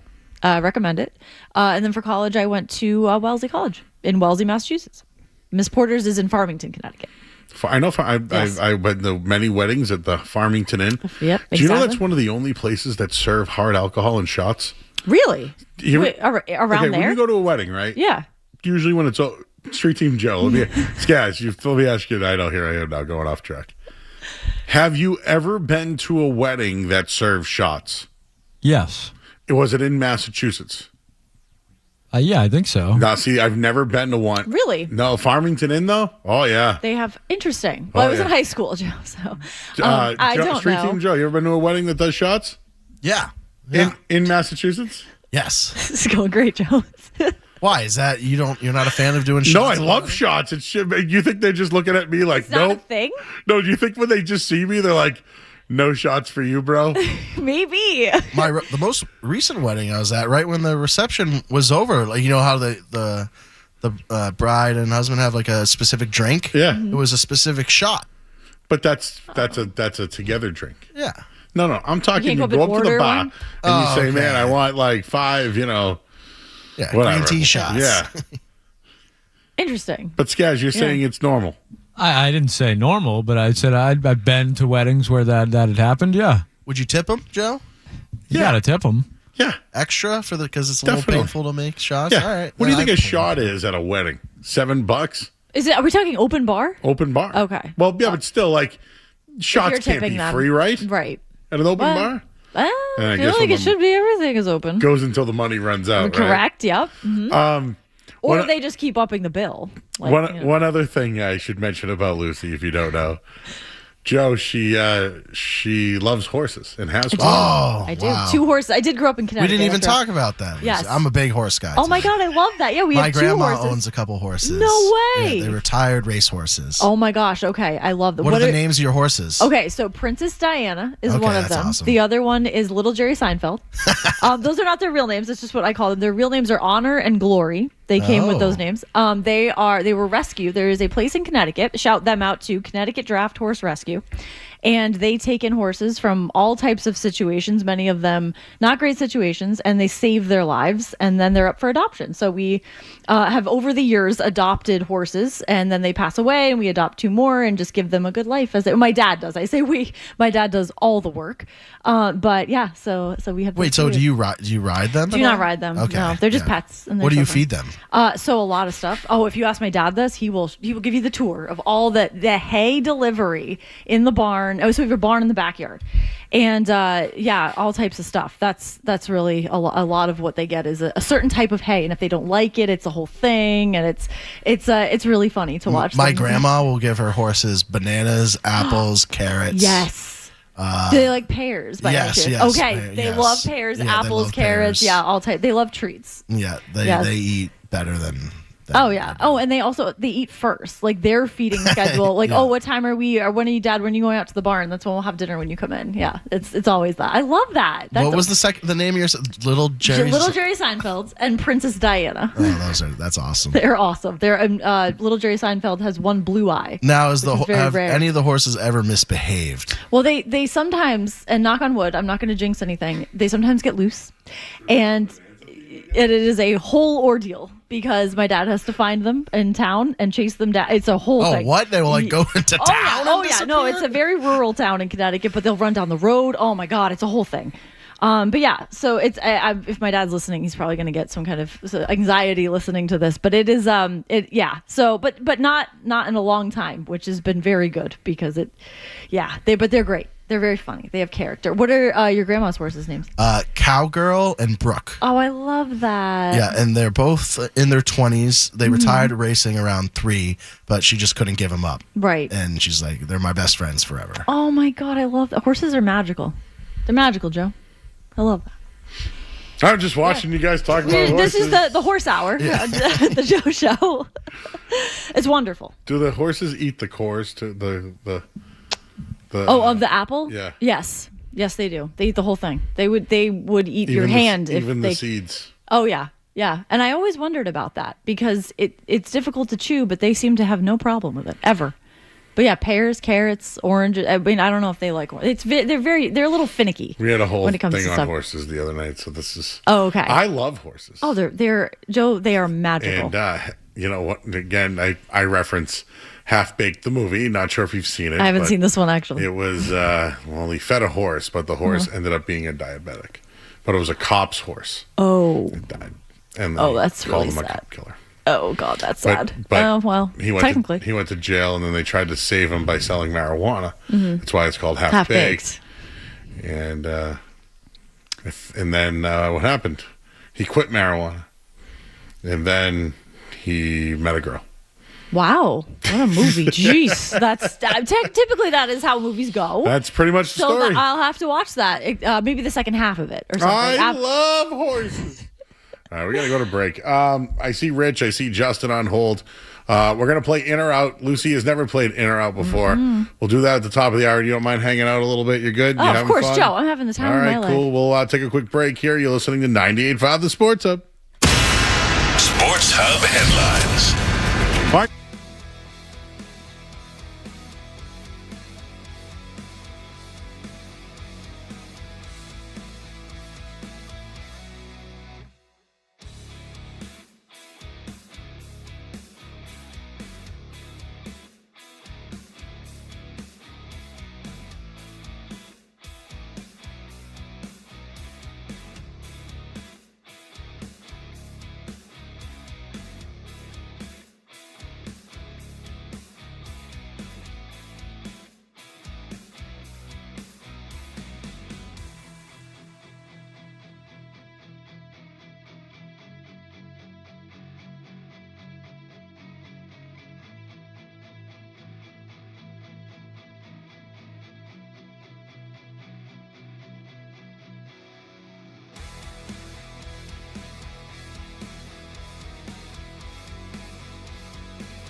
They just let it run.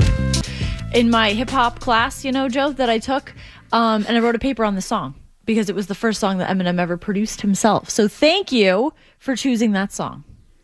It's called The Way I Am. Just real quick, I'm not going to share Lucy's age, but she's about a decade younger than I am. How old do you think I am? I thought you were 24. I am. Yes. Let's go with that. And I'm going to leave it at that. And we're going to leave it at that. Like, Street Team Joe told me his age the other night, and I'm like, nah, man, you're like 22. Yeah. Everyone's age is just, it's like nebulous. Skaz is probably, we worked together for a while now, so do you know the story of how I met Skaz? No. All right. So I didn't know there was a 98.5 event in Dedham where I meet my friends to do a fantasy football get together every year. Okay. So we only get to see each other a couple times a year. So we have like a meeting and we all meet up and do pay our dues and stuff. And so when I walked into this establishment, I saw James Scaramuzzino there. And James, what were you doing, and where did you and I first meet? I was on the street team. I was handing out koozies and things of the like, and I was at a Hooters, Joe, in Dedham, Massachusetts, and in walks Joe Murray. So I met Joe Murray at a Hooters. At Hooters. I love it. That's awesome. That's where all the best friendships Tell begin. me that's not... No, but people think... Now we're here. Yeah. People think, though. Because I worked at Hooters. People think he worked at Hooters or like... Well, technically you did. I was you were working at a Hooters. At a Hooters, yeah. yes. I mean, you've done that. I've never done that. Hooters, okay. I was working in a Hooters, too. Yeah. I was working at a Hooters. But that's the story. Hey, how'd you guys... Well... Hooters. I actually met Skaz at a Hooters. And it's in our intro as well. But like that... How many people have that kind of like, story? Exactly. Hey, how'd you guys meet? Well... Yeah, at Hooters. That's the way some beautiful, beautiful relationships. I don't know where we were going with all of that. Oh, how is the food at the Hooters? I love their naked wings because they make breaded ones. Yeah, the naked ones are so good. I'm sure they do. I've never been to a Hooters. I've been to Twin Peaks in Fort Myers, which is I think a different version of. It's more of a wilderness version of Hooters. I asked one of the waitresses where she got her shorts because they were all wearing the same very small denim shorts, and she said they thrift a lot of them, but they all have to be similar. They have to be low rise, and so I got the lowdown on the whole uniform because I'm just interested. I would go to a Hooters. I'd go to Twin Peaks. Sydney Sweeney is a favorite of mine. Okay, she was a fantastic Hooters girl on Saturday Night Live. Okay, yeah. Have you seen Euphoria yet? I used to watch not the new season, but I love the first 2 seasons of Euphoria. Yes, I've only seen previews. She dresses it looks as a little bit... Her job is a little bit different than her life in high school. Yeah. And it's a little... It seems a little bit different than the first 2 seasons. When I have time, I will do this. Yes, I will too. But I'm a fan of hers. I like to support her. Of course. She's got a nice face, Joe. Her face is great. She's like... she's very talented. Yeah. Yeah, she's talented. I see her at the Dodgers games eating hot dogs. The other day, Ness and Joe goes, for some reason, I just really like Sydney Sweeney. We're like, what could that be, Joe? What could that reason be? Well, I asked Skaz the same thing. Reason. We're doing it in our next segment, but one night he goes, "Hey, Joe, are you excited about the new relaunch of Hooters?" And he tells me like who the main character is. Baywatch, like, Joe. Oh, Baywatch. So what did I say? The relaunch of Hooters. They're revamping. Sorry. They wear turtlenecks now? No, but it was Baywatch. Sorry. Yep. Oh, yeah. He was like, yeah, like the original guy. I go, I don't care who the guy, who the girls. And I thought it would be Sydney Sweeney. David Hasselhoff. Livy Dunn. Livy Dunn. She looks great. You know what? It is funny the way girls look at stuff. I looked at her and I was like, her hair looks really good. It was her hair that I was looking at. I was like, her hair looks really shiny. Like it looks like it's blown out. And I think girls look at things a little bit differently. Like her makeup, where'd she get her lip gloss? I have no clue. I just know that these athletes have famous girlfriends. They do. And that's how I know of them. Yes. Like Gronk has his girl. Camille, who is from... Did you meet her in the Super Bowl? I did because, I met her. I almost grabbed her. I was like, Camille, I have to just tell you. I also grew up in that same town in Connecticut that she and I grew up in, the same small town. And so we were talking about that. I was like, Camille, I've always just wanted to tell you this. And she and I go to the same hairdresser in Framingham. Another shout out, Parlor in Framingham. is a great salon. So she and I've seen her there before. And like no one is from this town either. Jeff Bagwell and Camille Kostick and I are the big three from this town. So it's kind of a big deal. So I did meet her at the Super Bowl. So Gronk is dating her, Joe. That's how right. That's how it goes. We have to go to break, and this is what happens. I always Of course. go a little late, and I don't mean to do that. Gabe is checking in. He's a big fan of yours. Oh, Gabe, that's so nice. Okay, and he goes, gotta ask Lucy if she knows the Seinfeld episode where Kramer fed all the horses the bad food. Yes. And had gas the whole ride home with Jerry's parents. The carriage horses? I believe Yes, they were and the that's carriage why they were horses. They were, and like, oh, named what is Little that Jerry smell? Seinfeld. Yes, little Jerry. Yes, that that's is where you not the came up. reason. That's but not, so okay. it's after the rooster that Kramer had. He named him Little Jerry Seinfeld when he was fighting them, and so but the horses, that's when Kramer had the carriage horses. Yes. We did have another song. Thank you, Gabe. That was planned, but Skaz went with Eminem instead. Thank you, Skaz. I just thought that since you and Joe, Street Team Joe, had such a connection when it came to horses, we would play Wild Horses. Oh, great song. But The Way I Am is also great. That's great. Which Wild Horses version would I want? Rolling Stones or that other 90s Fear? Did you ever see the movie Fear with Mark Wahlberg? I never saw that Okay, movie, see, but I've heard it referenced I am many old. times. This is where you and I am old. Sometimes I feel old when I work with you. I have seen Sister Act. Oh, yeah. One of my favorite movies of all time. Like one of the girls in there was in Hocus Pocus. Yes. Oh, they're making the part 3. nun. I love Hocus Pocus. That's right. I have also seen Ghost. I have also seen Ghost. 2 Whoopi Goldberg classics. And the Doobie Brothers with the pottery scene. Yes. Yep. That is a very famous scene. The song. What is the song? Oh my! Doobie Brothers, My Love. The song is Unchained Melody. Unchained Melody. Simon Cowell's favorite song. I remember Right, I learning. did not know that. Yes, I learned that once. And I was like, "That's." I do have something regarding a former American Idol. Yes. Since you mentioned Simon Cowell, Yes. regarding Jalen Brown. Yes. We'll save that for the next hour. The schedule's out, everybody.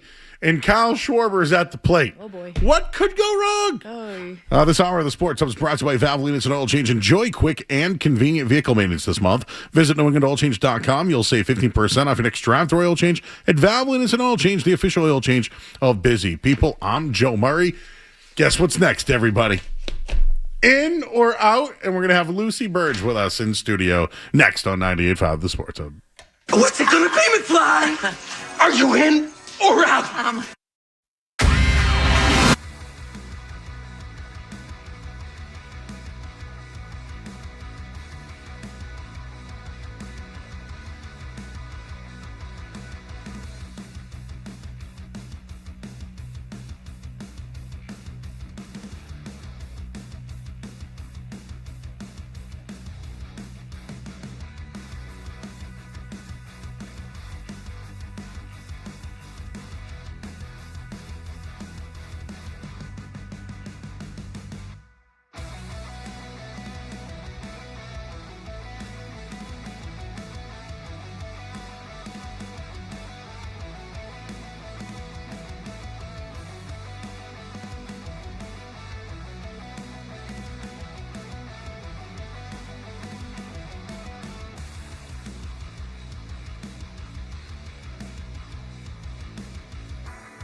The Sports Hub. Beasley Media Group Station celebrating 65 years of broadcast. Sports Hub headlines. All right, well, the Red Sox just gave up a 2-run homer to Kyle Schwarber, who now has 18 home runs and 205 home runs since leaving Boston. They have 0 runs. Trying here. The Patriots' schedule has been announced. They open the season at Seattle, home opener against the Steelers on Sunday, September 20th, on the road at Jacksonville, and then on the road week 4 at Buffalo. They return home for 2 games against the Raiders and Jets, then play a Thursday night primetime game in Chicago. Then they'll go on the road the following week to Miami, and then play a home game week 9, November 8th against the Packers. That game will be on Fox, and Tom Brady will have his first game in the booth. They head to Germany, the bye week. A Sunday night football game at the Chargers. Come home to host the Bills and the Vikings. Then back-to-back road games at the Chiefs, at the Jets. Week 17 at home against Denver, and they wrap up the regular season at home against Miami. Headlines, they are brought to you by... Oh, boy. Now, Awaken 180 Weight Loss. Reach your health and weight goals with Reclaim by Awaken 180, a 10-week medication-free plan with weekly results on a finish line. Awaken180weightloss.com. I'm Joe Murray.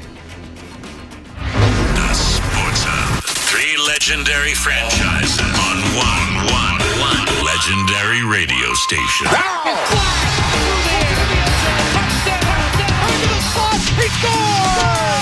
It's the Sports Hub. Are you in or out? Gotta know without a doubt. I'm the one you need for a dirty deed. I'm the best. Success is where James Scaramuzino curates some questions, and then you're either in or you're out, and you can give reasoning, you can think. You don't have to give an answer right away. It is your floor to give an answer, though. Okay. Street Team Joe Ariano is in studio right now. Yay. I'm excited. Oh, you look excited. Joe, did you get my text? I did. Oh, you didn't respond. I just looked at my phone like a second ago, and Street Team Joe asked me out loud. I'm gonna say, yeah. Do I want food? Question mark. Oh. Yeah. I'm getting hungry. I am hungry. I have a peanut butter and jelly sandwich, Skaz, in my bag.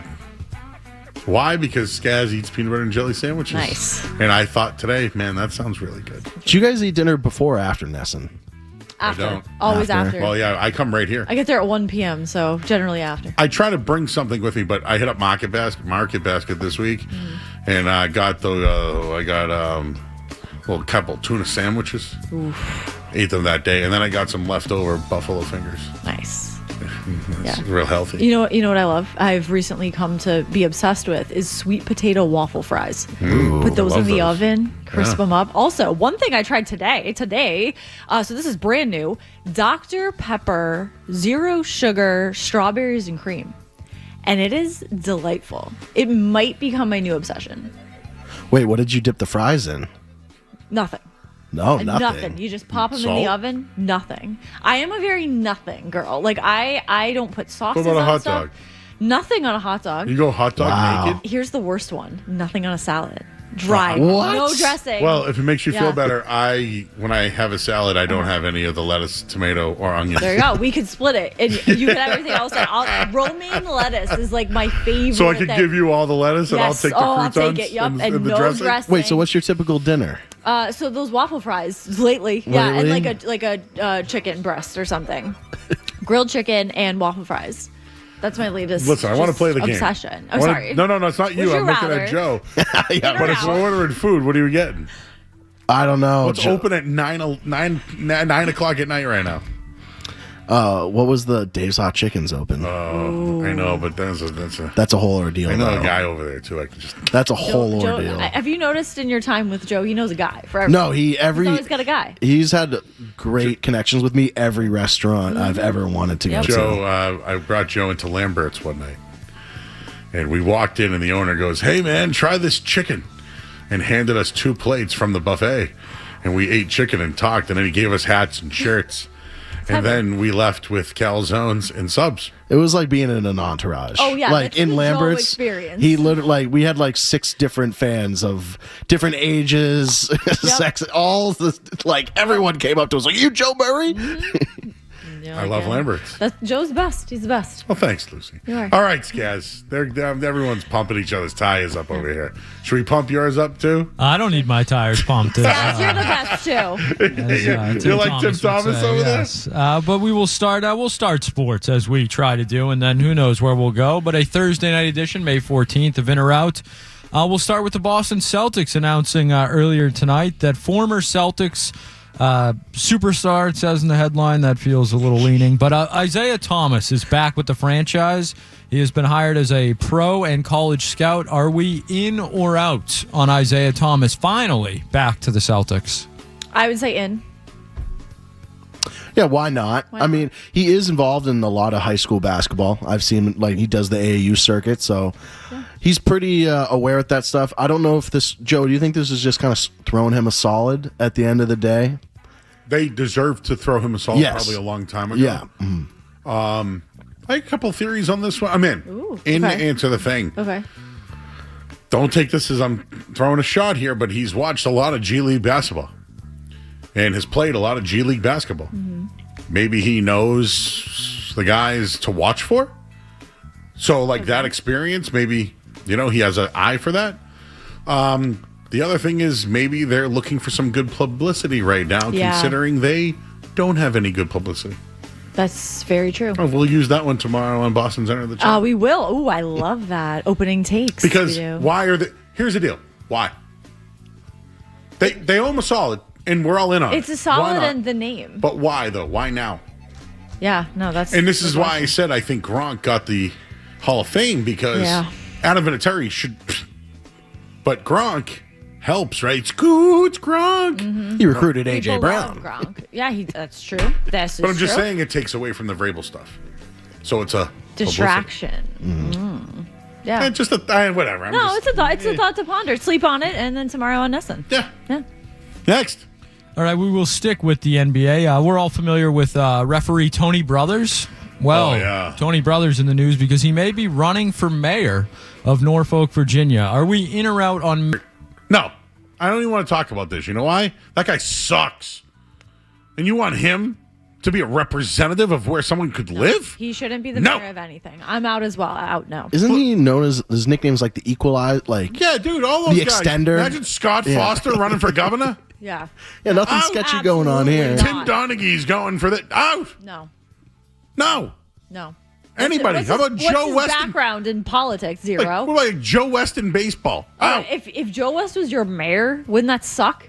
Yeah. Who's the guy who sucked this year earlier with the Red Sox with all those... was it Laz Diaz? It was. He's already done Laz too. Diaz last year, and this was. How are we forgetting Tony something? It was something earlier. Out. Yeah. No.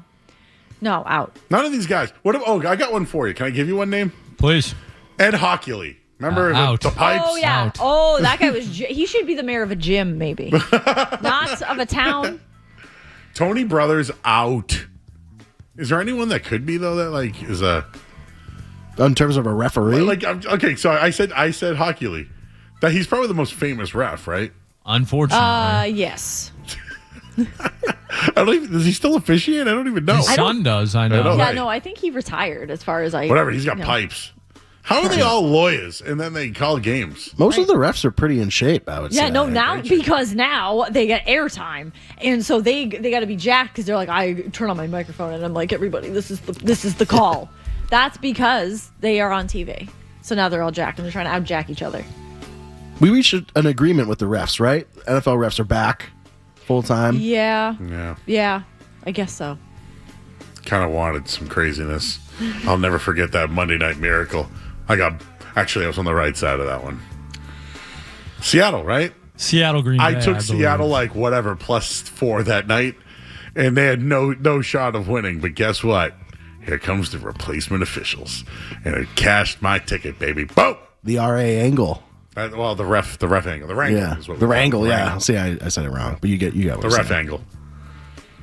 How about maybe something we could get you in on, Joe? You're a man that likes reality TV. You like documentaries. How about this one coming to Netflix in winter 2026? I will read it as it's written. An untitled Netflix docuseries focusing on Nick Cannon's life as a father of 12 children with 6 different mothers is set to premiere in winter 2026. The project promises an intimate look at his unconventional family life, blending his high-stakes career with, as described, midnight diaper runs and chaos. Are we in or out on a docuseries on Nick Cannon's life as a father of 12 children with 6 different mothers? Out. Here's the only reason I would be in is he needs the money and he needs to support these children. But it's not like, the viewers chose to have 12 children. Here is why I am out on this. First of all, it advertises the show as him doing midnight diaper runs. Do you think he's doing midnight diaper runs? No. Is Mariah Carey going to be in this show? If no, out. What about Jessica Simpson?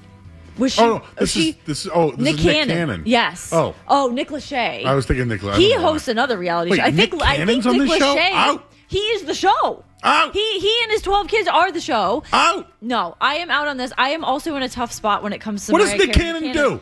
He's like a hype man on something. He goes on midnight diaper runs, obviously. No, that's not going to be in the show. The show is going to be dumb, and he is dumb. And Mariah Carey, I don't think is dumb, but Eminem puts me in a tough spot because he's got mad beef with her. So I am out on the show, is my final answer. No, thank you. Yeah, I'm out.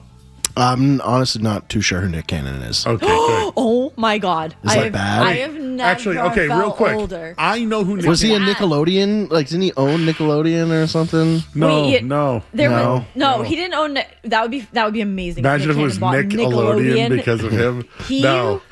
But was he on a Nickelodeon show? I don't was know, he but originally famous how do for? I know? Yeah, why is he famous? Why do I know Nick Cannon? I don't know. Now I'm just blanking on what he was originally famous for. I Joe. know about Mariah Carey. Wait, this is now blowing Keenan and Kel and all that. Oh, he was on all that. So it was That's Nickelodeon. right. Okay, he was on all that. Yeah. It was Nickelodeon. He did not, I was like, wait, he was one of those He did people not who was own on all that. Nickelodeon. He didn't own it, but he after the show he could probably buy it. He's the host of he The was on all Masked Singer, that. huh? Yeah. I didn't know that. Remember we thought Brady was on The Masked Singer that one time? No, that did not happen. I didn't know that. I didn't think that. Yeah, I didn't think that. Maybe I thought that. Johnny Damon on The Masked Singer? No, maybe not. No, he was on the boat.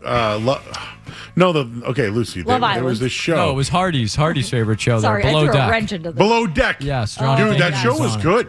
I never watched Somebody that would show. rent the boat for the day and invite. It was a celebrity, and they'd invite friends to just hang out on a boat for the day. Well, the boat would make food and it was top of the line service. And Johnny Damon was on one of the episodes. Did it and had to help somebody, had to help the crew members with strength to lift boats out of the water. I think somebody threw something they shouldn't have overboard, and they had to go out and get it. Yeah. And Johnny was the one who helped them. Wow. Well, that's Below Deck, very nice. not the worst. Okay. Like a 4.5 out of 10. Okay. Kind of sometimes. Not good. Sometimes 5. 5.5. 4.5 is not a ringing endorsement, Joe. I'm out just on it. wasn't that. I would rather just take It just my eyeballs wasn't and that squish 'em horrible. into- You don't remember the whole Masked Singer dilemma, Joe? Do you remember that, Lucy? When it was when Brady was away from training camp. Yes. And they're like, what is he doing? Everyone was mad. Everyone was mad. It was because he was with Giselle. Yeah, was that when he came back to training camp and he looked like he had seen a ghost? Yes, but people were speculating, maybe he had a commitment to the Masked Singer. No, he was just getting divorced. Yes. Yeah. Interesting. Next. All right. Sorry. No, you're good. We did get some big trade news earlier today. Maybe the biggest of the offseason so far. This from the Pittsburgh Zoo and Aquarium. They are set to trade gorillas with Boston's Franklin Park Zoo. Frankie, Pittsburgh's 7-year-old male Western lowland gorilla, will head to Boston. And in exchange, Boston will send 33-year-old Little Joe, the silverback gorilla, to Pittsburgh Zoo and Aquarium.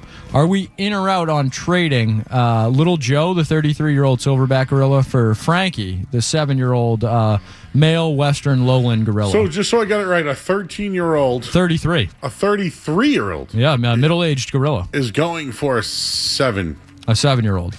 It feels like good value. I don't know. What is the value that we are getting in return does not seem to equal the value that we're giving up. Well, a 33-year-old I has don't a lot know. of tricks, don't you think? Does it, or has it? Is it? It's too old for tricks. I don't know. What's the lifespan? What's the lifespan of these? Okay, well, What's the lifespan of these things? silverback gorillas typically live for 35 to 40 years in the wild. A while. Okay, but In in captivity. captivity, they can live 50 to 60 plus years. Oh no! The value is not. I'm sorry. Like every life has the value, but this one, in terms of a trade, this is not one. This is not one I would make. It's like buying a pre-owned Honda. You know, you're gonna get another 200,000 miles out of that car. You know? Yeah, no, I'm out. But we don't know what the young gorilla is going to turn into. The lowland gorilla can also live up to 50s and 60s in human care, and he's only 7. So maybe they're rebuilding. Maybe Franklin Park is under a rebuild. Well, they have a great golf course over there. Okay. And at Christmas time, they light up the place so you can walk the zoo with Christmas lights. So the gorilla will be there. I actually don't know if they're actually there. Apparently, so what are we doing? Apparently, little Joe, a little bit of a little troublemaker. He has escaped. Apparently, the zoo over there in your old neighborhood. I know who that is. I know this guy. You know the gorilla. Yeah. So maybe they think he needs to go to another. He's escaped too many times. Yeah. Local guy. You got a guy. You got a guy that works there. Yeah, yes. He goes to what's the name of the takeout joint down the street there? Oh my God! I passed a bunch of places on the way here that I've only heard about. That I had heard. I was like, oh, there's that. There's the Halfway Cafe. There's this. That's right. Yeah, we're on the same street. I've never seen all this stuff in my life, which is crazy because I've been here before. But so the highway's just right there. Right. 95. Yes. Because you live in Boston. I do. I live in Back Bay. Beautiful Back Bay. A lot of restaurants. Back Bay. Yeah, I've been to Back Bay. I like Back Bay. Yeah. Did you hear Scholars is closing? Oh, why? Did you ever drink at Scholars? I've been to Scholars, yep. Just all the bars. Dude, no one's drinking. Oh, all the bars in Back Bay. You know what it is? No one. Whiskeys. No. Okay.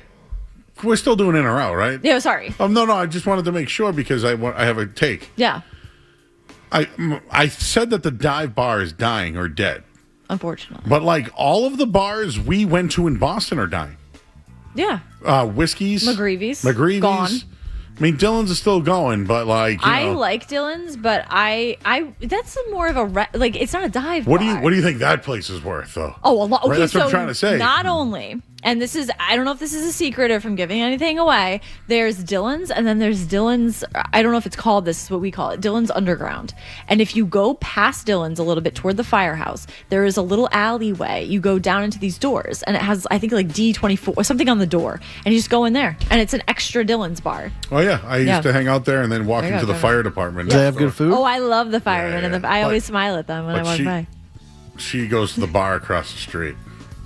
I do. You ever go over there? It's called the Capitol Grill. Oh, we love the Capitol Grill. She goes to the one in Boylston Street. Yeah, and Capitol Burger. Shout out to all the fine people, Chris and Chris Scott and Joe, by the way. Jeremy. Capitol Grill? Yeah, Capitol Grill, not Capitol Burger though. Oh, okay. Well, Capitol Burger's good. Got to go there. Yeah, I'm in. yeah. And Tony, bartender. Yeah. It's a lot over there. Anyways, that's where she lives, and all those places are going down. What's the place that serves dollar Bud Lights? Not Capitol Grill. Mary Ann's might be gone. Coogan's. Yeah. That's still around. That's still going around? Yeah, Coogan's is around. Another good one. Skaz knew that. Yeah, Skaz. How'd you know that so fast? Knew it immediately. Back Bay Social is another good one. Back Bay Social, good. Great one. Yeah. There's a in on all of them. House of Dick's Sporting Goods over there. There is the Dick's House of Sport. Yes, thank you. Where I get my nails done. Faces the. Sorry, I could never say it right. Yep. It's a great. I almost place. didn't say it right. And it's a great place, though. Oh, they got a climbing great. wall. They have sneakers. They have everything. Every piece of. If you don't want to go to the team store for any of these teams, if you can't make it, Dick's House of Sport has everything. Everything. All right, what else we got for in or out tonight? All right, let's head over to our friends. The Poorhouse is another that. Oh, that one closed. Baseball Tavern. All of those are next to Trader Joe's. Sorry, that whole area. Hooch just checked in with that one. I missed the Baseball Tavern. Oh yeah, I did. I only went a lot of street team events over there. A lot of street team events. A lot of street team events. Yeah. Let's head to McDonald's for this next one.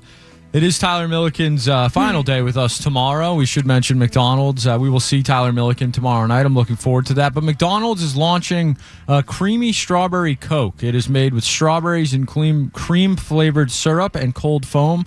Are we in or out on McDonald's creamy strawberry Coke?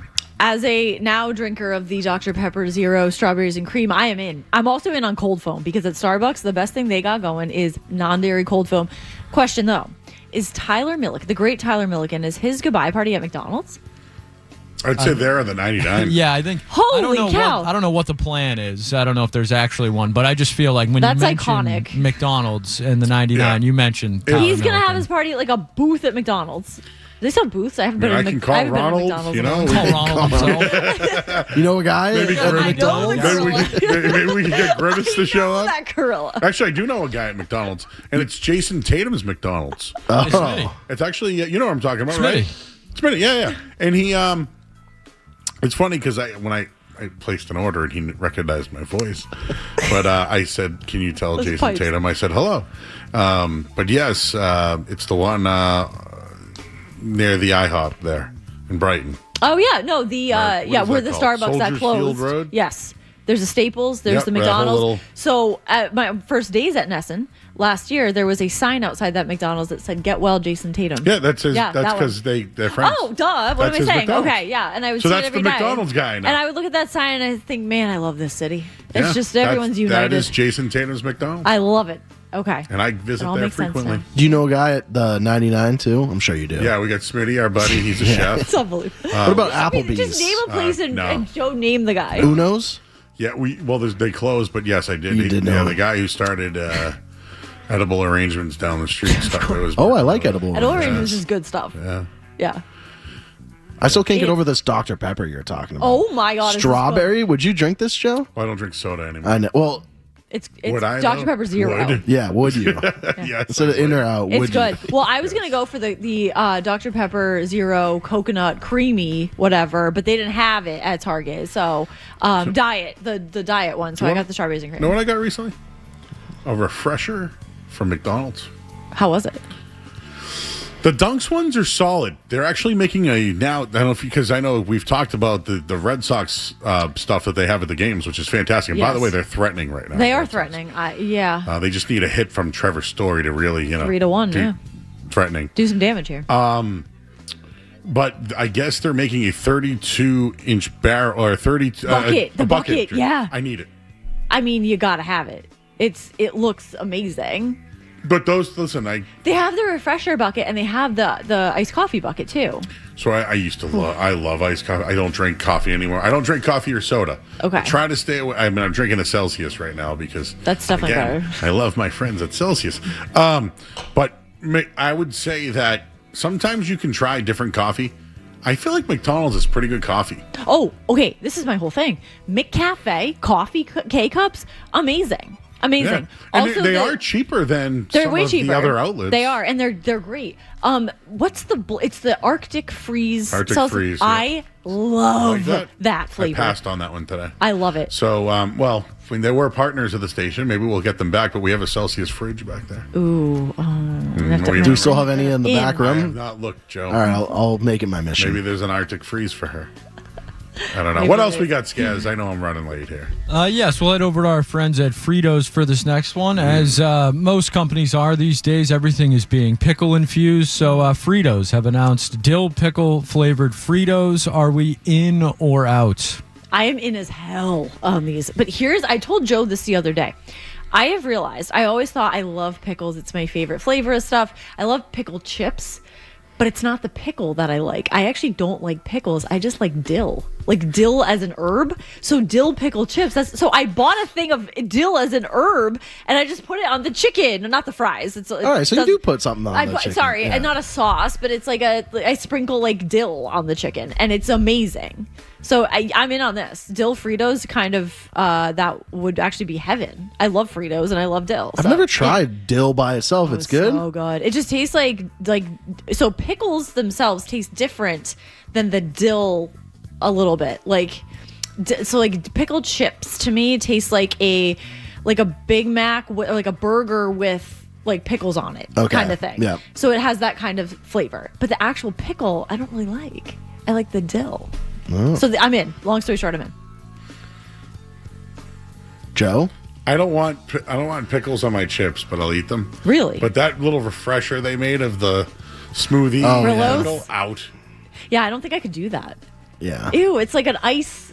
I don't like ice and savory You know, together. I'm like physically. The only Fritos I really like are either regular or the barbecue twists. Oh, those That's are it. good, Joe. Oh my Like, god, don't growing mess up with we my used to have Fritos. those. Do you think Fritos have like the most salt on them per chip? It is. Yeah. Oh, It you is know what? really No, good. you know what has a lot of salt? All right. Bugles. Oh, I love. Oh, Bugles I used to are- make them like they were my fingers. Fingers. Oh my god. it was good. Funyuns have a lot of salt. Combos. I can't. What's your favorite combo? I like the regular cheese. Just the regular cheese I or like the, to go with the a pizza. pepperoni pizza. Yeah, the Ooh, pizza yeah, is the what I pizza. like. Yeah. Those are a big car trip growing up snack. Now I'm getting hungry. I know. Like, getting back to my Dr. Pepper. Out on pickles. I do like pickles with the sandwich though. Like Okay. you're at a sub shop. Oh, I love we a talked nice about that. spear. Yeah, nice spear Oh, pickle. good Yeah. spear. Good stuff. And With the a juice. sangy. Yeah. Yeah. A little pickle juice right on the steak and cheese. Ooh, that's good. But you can't mess with some. All right, what I was going to ask you guys this: what's your favorite dip? Like, if you were like on the regular getting a dip, what would it be? I have come to like. Is it ranch or is it blue? You know what I like? No, I mean like a chip and dip. Oh, okay. Salsa. Is that Me count? too. Is Yeah, salsa yeah, a yeah. dip? Yeah. Okay. Salsa. I love salsa. Easily. I love salsa and buffalo dip. Those are like my two. Okay. Joe? I go queso. Queso. Oh, queso's a good. great answer. Yeah. I love queso. A lot of variety though. You can get some bad quesos for sure. Yeah. You know, okay. Chipotle is good because you get on the fly. You guys ever been to a Temescal? No. They have elite queso. Really? Like, What about? Do they have guac? Obviously, they I don't don't guac. Really, Joe? It's not a lot of cold green that I like. Oh, I love guac. I don't like raw. It's good for your vegetables. skin. I don't like the sound it makes Guac? when they make it. Oh, when they yeah, I don't know. My brother makes good guac. Who are You we just- talking to that hated the seaport? Keegan. Can you believe that? He does Can you not remember like. that for tomorrow's guest? Okay. So Keegan on Boston Has Entered the Chat, our co-host on that show, we were talking about the Seaport and Jaylen Brown. Oh, not Jaylen Brown, AJ Brown.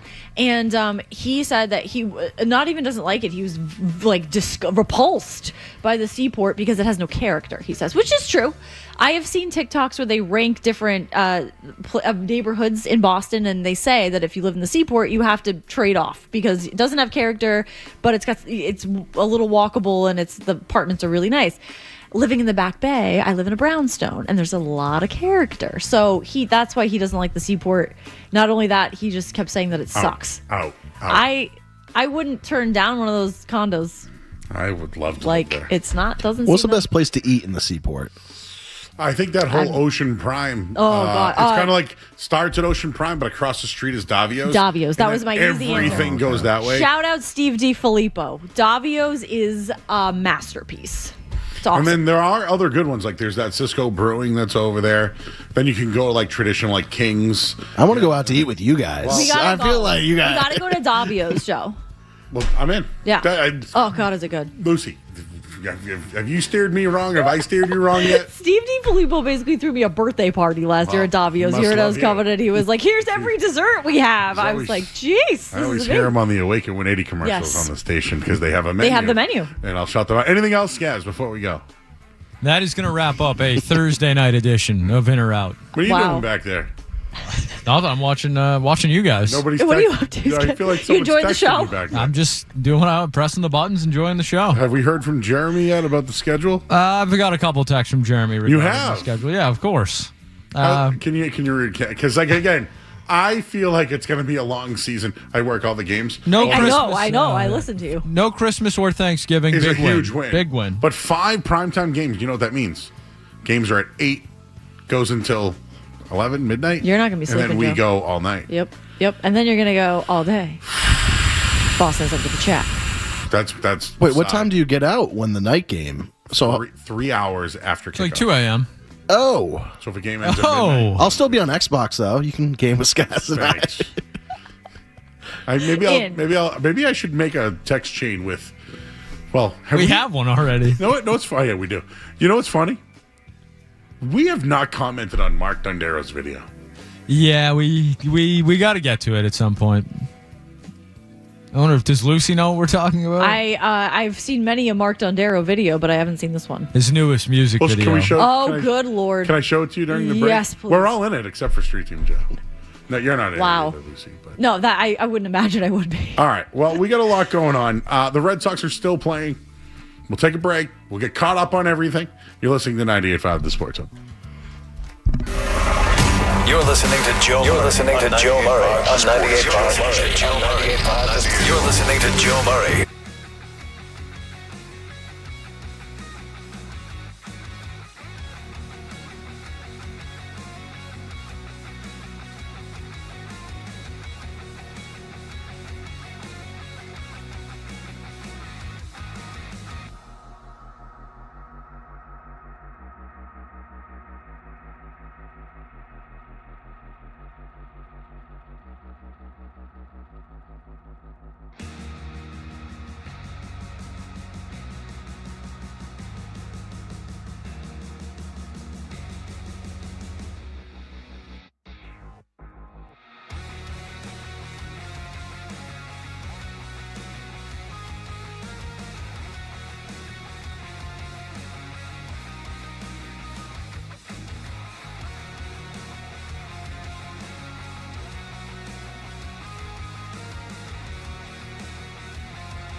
Now, I'll just shut this off so you don't have to hear any more of it. I have a take on this. Skaz, how are you, sir? I'm well, Joe. You're well? So, Lucy, you've seen some of the video. I sure have. I've I don't want to say enough of the video. You but haven't, I'll tell you that. I can't get enough because here's my take on this. I'm in. Yes. I am very impressed by this Mark Dondero video.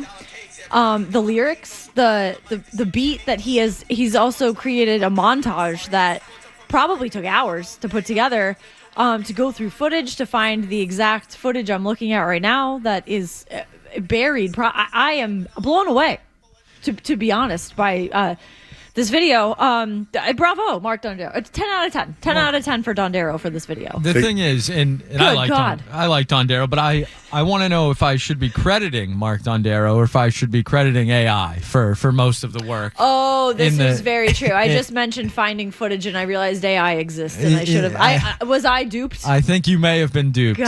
Some of those dance moves. I don't know if Michael Felger and Tony Maz were actually breaking down. But okay, I do a couple things in the video. One, Tyler Milliken was done dirty. I think we can agree on that. They made Tyler Milliken husky. I'll say that. They made him quite a husky. Yes, fella. I did not like that. Yes. I did not like that. That felt, he's leaving us. You got to send him out on good terms. In my mind, he is just lovely Milliken. Of course. He's our special boy. I'm going to miss him dearly. Felger, I thought, tough. AI Felger was, usually the AI version of you is better looking. I thought AI Felger was you were doing a disservice to Mike, the poor guy. If you're going to put out a music video. Was that an AI Burt Breer too? The Burt was kind of tough. Was that the first time ever that Burt Breer has been AI'd? Do you think? I don't know who else would do that. I don't know. Unless Bedard, I think Bedard was too. Yes. So was Gasper? Yes, and a Murray? lot. Yes. Bob Sosi? Okay, Bob so Sosi. Now that I have in mind that, of course, it's AI, because I still am like, oh, of course it's AI. 5 out of 10. So that's easy. I could do that in 2 seconds if you have AI. You are a talented person. Easy. I give Dondero. Okay, let's just say this: it hasn't hit yet. It hasn't hit yet. You know how some songs come out and you're like, "Yay, did you see it yet?" Sorry. You need to marinate. I've watched it 4 times. You watched that 4 times? Well, it's because I've had to show other people. Okay, this is true. So that was 5. In fairness, I did watch it the first time and was confused. Yeah. And then I watched it again and understood it. And then I watched it again to see if they missed anybody. And then I just watched it again with you. Right. Okay. So I guess I'll watch it again and I'll let you know how I feel. But Welcome to Miami by Will Smith was the song. It's a good song. It's a good song. It's safe. It's safe. And as Eminem did mention quite a bit, Will Smith does not swear in his music. But I do. Yeah, exactly. But he's like, but he said it literally in saying that he swore. But it's safe. But he did fit the theme into the words quite well. Although if that was AI, he could have said, "Hey, ChatGPT, write a song about 98.5 The Sports Hub to the tune of Welcome to Miami," and it would just take everything and put it into a song. All right, Lucy, I don't want to leave you here any longer. I do have someone who wants to talk to you on the phone please. Quickly, but we're watching the Red Sox. Mm-hmm.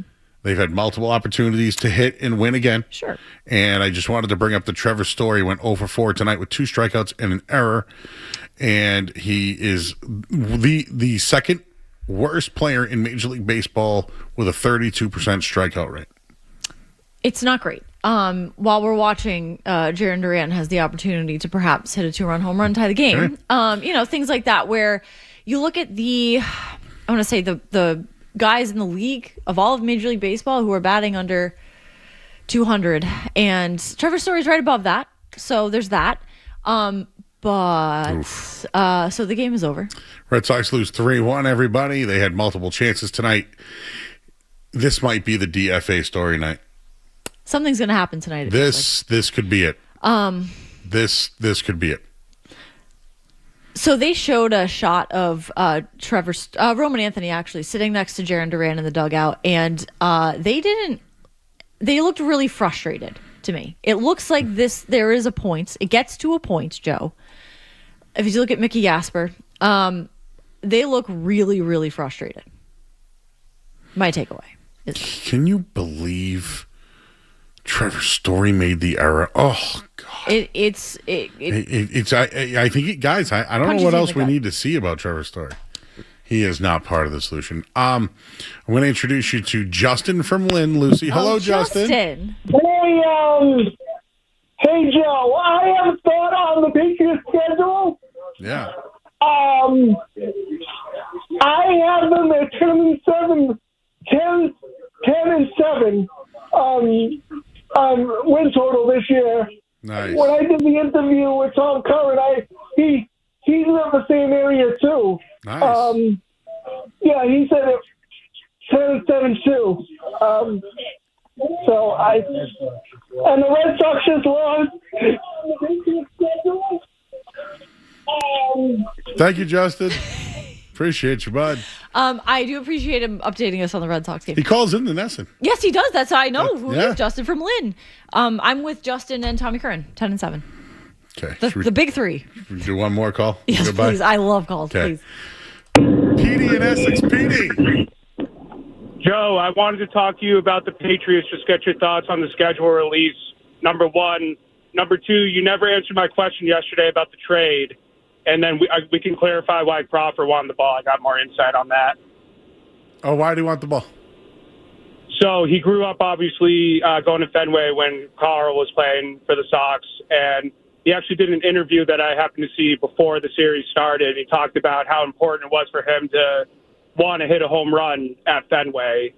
So, of course, once he hit it, he was going to want that ball.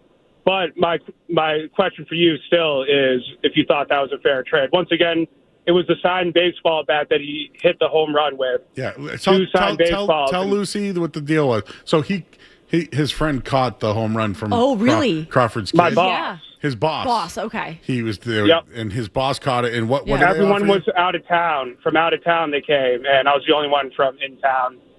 It was everyone's first Red Sox game, including my boss. Ooh, and he wanted And the he ball caught back. the ball, and when they wanted the ball, they She offered caught the what? ball. Okay. She caught the ball. And what was the trade? Two signed baseballs by Justin Crawford. The baseball bat that he used to hit the home run, signed by Justin Crawford. And two future tickets to a Braves-Phillies game, since my boss is a Braves fan. She lives in Nashville. Is that a good trade? No, not enough. I said the You same need to thing. milk it for all it's worth. I would want a helmet full of cash, in hundreds. The helmet of the player who hit the ball, and a lot more than that. I would want to meet him. I would want more autographs. Everybody sign everything on the team and the Red Sox too. So you milk that for everything you can possibly think of in the moment. I should mention we also got to do a meet and greet after. So we went to the VIP section. We got his security guard came over, brought us over. We got to meet him. We got pictures with him. We got to chat with him for a little bit. Okay. All right. That's more fair to me, I think. It's more personal. I think that's fair. Yeah. All right, Petey. Thank you Good for job. explaining. I think they could have got more still. They could have gotten, I would say. I would have been like, give me Bryce Harper and Schwarber and even Don Mattingly. I'm trying to I want Don Mattingly. He's of like, would you rather have Crawford or Mattingly? This is what I'm thinking. There are bigger stars on the Phillies than, I'm sorry, Carl Crawford's son. Exactly. Yes. I would want a signed baseball with all of them individually, and to meet all of them, and also $300,000.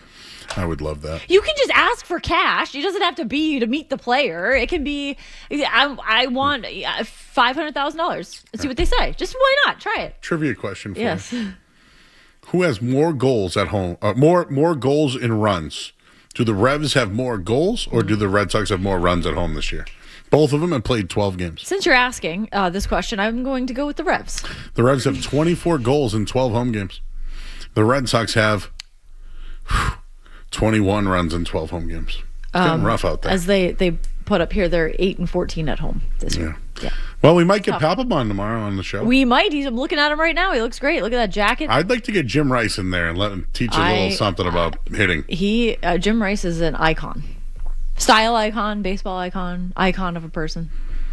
Phenomenal. All right, Lucy, give out all your handles. Yes, Joe. Oh, my goodness. So, TikTok, Lucy Burge 1. Instagram, at Lucille Burge. Twitter, also at Lucille Burge. I think that's all the social media I have. And on Nesson. Boston has entered the chat. And DraftKings. Yeah, that's where you can find me. All right. People at DraftKings. Joe, thank you. It's good. We'll have you back again someday. I can't wait, Joe. Did you enjoy your time? Oh, Joe, I had the time of my life. All this right. was so much fun. Well, Thank you, Lucy Joe. Burge, we say bye to her. We'll wrap Joe. up this show. We got another hour to go. Schedule talking. Oh, Trevor Story. That error just blows your mind. Oh, Just God, a that gut was punch. a bad error, man. It's It bad. cost It's just him. a jump scare as I looked up and saw it. It I was cost like, him. game's over, and I'm still being haunted. Literally cost them tonight. All right, we got to final hour here. We'll take a break. I'm Joe Murray, 98.5 The Sports Hub. Thank you, Lucy. Thank you, Joe. Sports Hub headlines. Red Sox lose 3-1 tonight. They can only get one run. And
Not get any hitting later on in the game. Kyle Schwarber, a 2-run homer, was the difference in this one. They'll now take on the Atlanta Braves for a weekend series. The Patriots' schedule has been announced.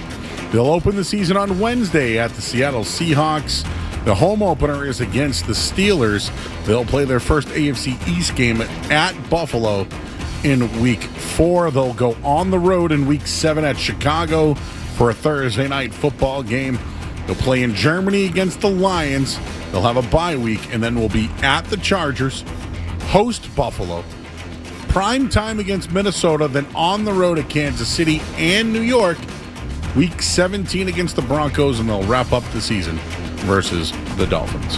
Headlines, they are brought to you by Awaken 180 Weight Loss. Reach your health and weight goals with Reclaim by Awaken 180, a 10-week medication-free plan. Weekly results and a finish line at Awaken180weightloss.com. I'm Joe Murray. Boston Talk Sports. Trade Drake May. We all know what, but we won't say what. Yeah, worst take on these airwaves in the last 24 hours. We may not take a call today. The Sports. Sox losing, if you want to react to it, this is the time. I wanted to get into a little Area 98.5 later, if that's okay. Because there was another report today, Street Team Joe. You were here last week for this. There's another report today. And Skaz and I heard two different things or saw two different things when it came to what Jason Tatum said yesterday. What are your thoughts on what Jaylen Brown said yesterday as well? We'll have all that final hour here, 617-779-0985. Thanks to Lucy Burge from DraftKings. And also on Nesson's, Boston's Enter the Chat. We'll be on together tomorrow at 4 o'clock. So if you want to watch more of us or her, just go over to Nesson tomorrow, 4 o'clock. You can watch us right there, Eastern time, across New England's sports network. All right, so I'll get the Red Sox stuff out of the way. I gave you all these numbers about how the pitching staff has been outstanding of late and in the month of May. They've literally one of the top 5 rotations in baseball, and their bullpen once again was really good tonight. Now, this was the first night that Sam Niego actually gave up any runs, but he's been filthy of late. Ranger Suarez, 5 1/3. Everything was going well. 0-0 game. Runners on base. They get out of it. They go to the bullpen. Slayton gets out of it. Whitlock gets out of it. You could have questioned going with Whitlock versus the top of the lineup there instead of Sam Niego. That probably, if I want to question what Tracy did tonight, that'd be me. But really what happened was Trevor Story had an error in this one that really kind of turned the game. And then he had an opportunity to have a big hit to either tie the game or go ahead, and he struck out. You could look at this game tonight as a game where Trevor Story cost them the game at the plate and in the field. They gave up 3 runs as a pitching staff. You should be able to win those games. And when they do score 3 runs or more, they're 14-3 in their last 17 games. They can pitch. They're getting no hitting whatsoever. 18 wins, 25 losses, 8-14 at home, and you have 21 runs in 8 games? It's bad. Earlier today, I was making the pitch to go all in. Go in. You need to hit. No one's going to save you. There is no hero. Yeah, Roman's coming back. You can't have expectations. Romy Gonzalez is coming back. You can't. You can't survive if you only score 1.83 runs per game. It's impossible to win. And I'll give this to you one more time. Their fewest runs over a 12-game home stretch since 1917. Once again, that's 109 years. It's the worst offense in 109 years, Cass. So I'm saying go get some hitters. Am I wrong? Go get some hitters. Go get them. Give up what you can. Or do you just want to sell off pieces at this point and say, yeah, this team stinks. See you later. Well, Joe, what if I pointed you to Tyler Milliken's Twitter account during the game tonight? where he tweets, according to Alex Spear, any significant deals at this point of the season are unlikely, but the Red Sox are spitballing both big and small trade ideas within their own walls. Saw this. Also notes there's been more industry-wide chatter than you typically see at this point in the year. But who cares about the last two sentences there? The only one that really matters is, according to Alex Spear, any significant deals at this point of the season are unlikely. And Joe, even if they were to go get a bat, do you trust this group to go get the right bats? Okay.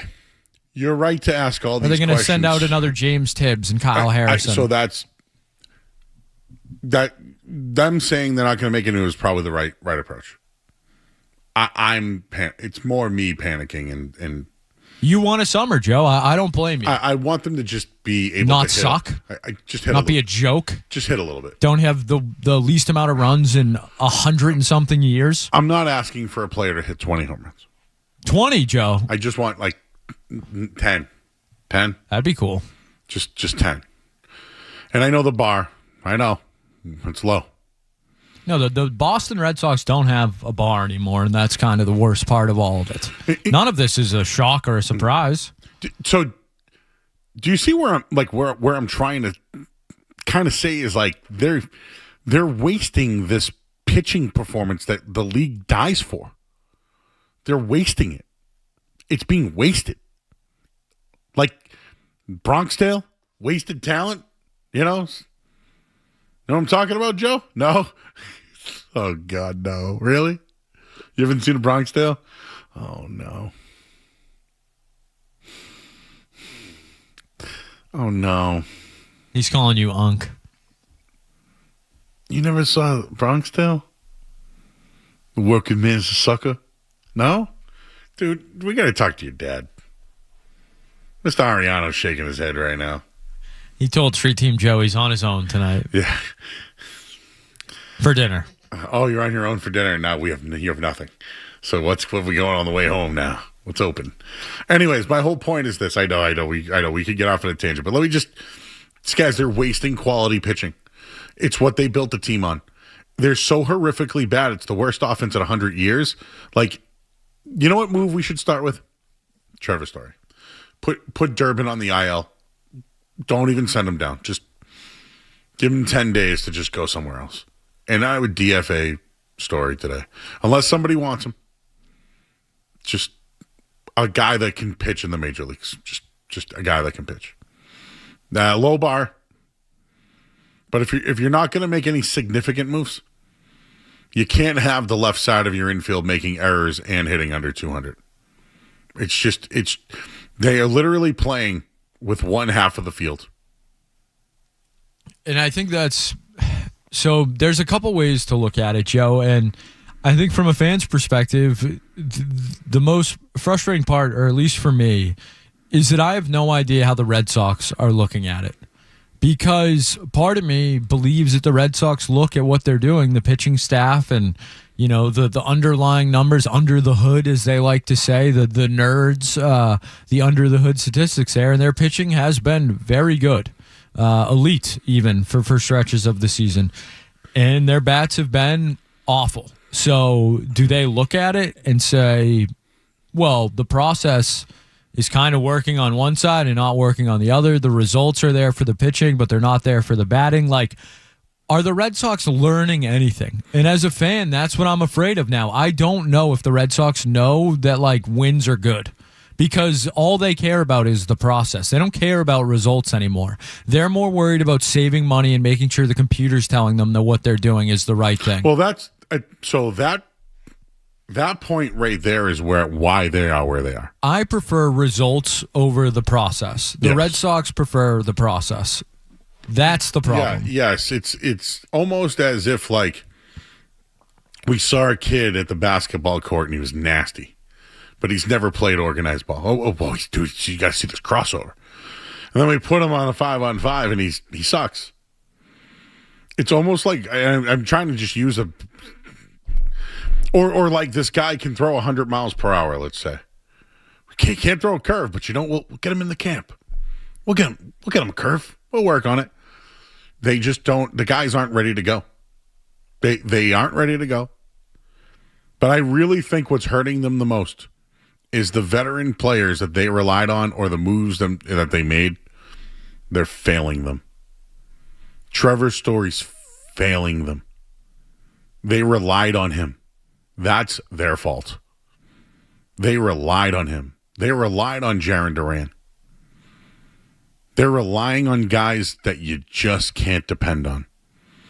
And when is it when you make the final move?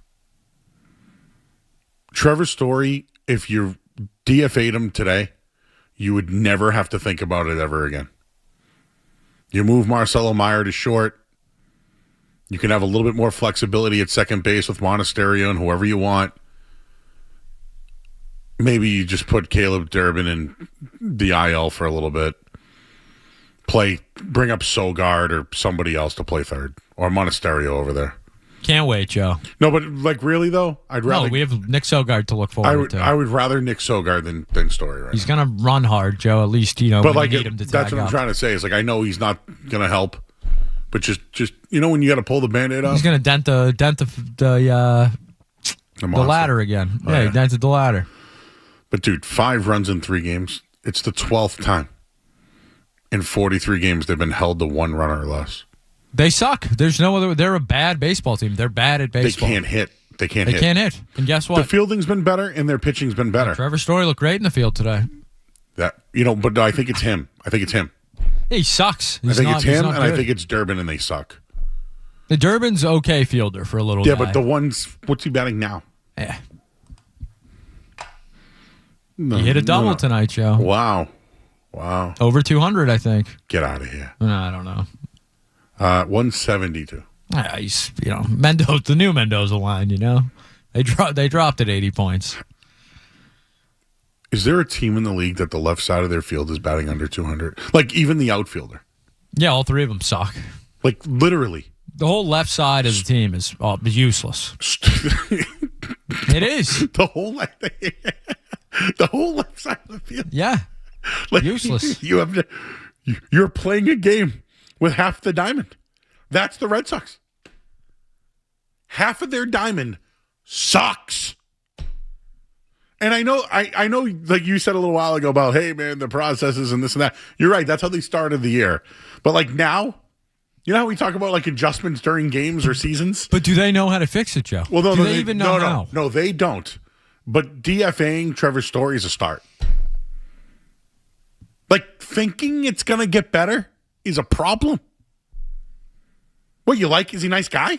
What is it? Honestly, it doesn't seem to be that nice of a guy. If we're just what's he adding? What's he very upset about Alex Cora. Trevor, if you don't like what I'm saying, call in. But dude, like you can't talk anymore.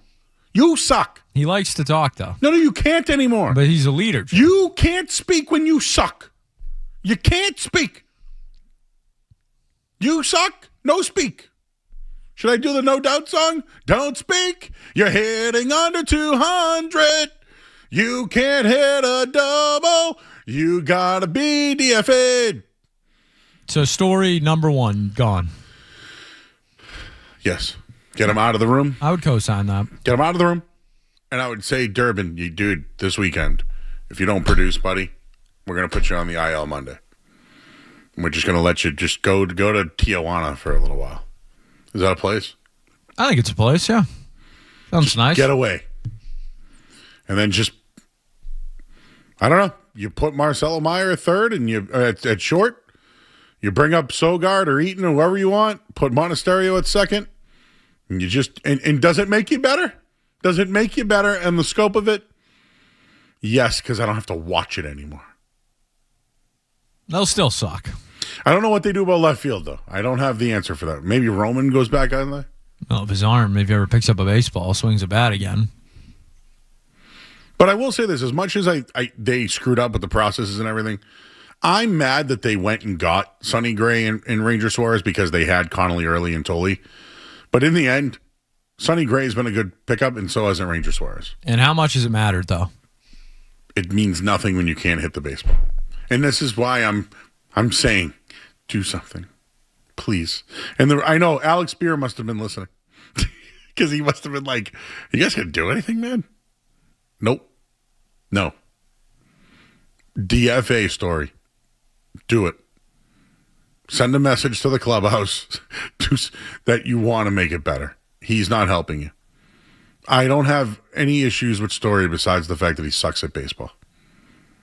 He's been a flop. It's a disaster of a signing. It was never good. Do we agree? What was worse, Gordon Hayward or Trevor Story? Trevor Story. Trevor, man, think about that. Like, think about some of the, like, I'm just going across different, like, you know, Julio Lugo, when they got him, he killed them when, Kyle Crawford, these guys would kill them. Once they signed them, they sucked. Get rid of them. DFA. Move on. I think today, fail. Can we look at what was the deal? Oh, they signed him instead of Xander Bogaerts, right? They thought that getting Trevor Story a year earlier and spending the money they'd save on a Bogaerts deal. How did that work? How did that work? I'm pissed off now.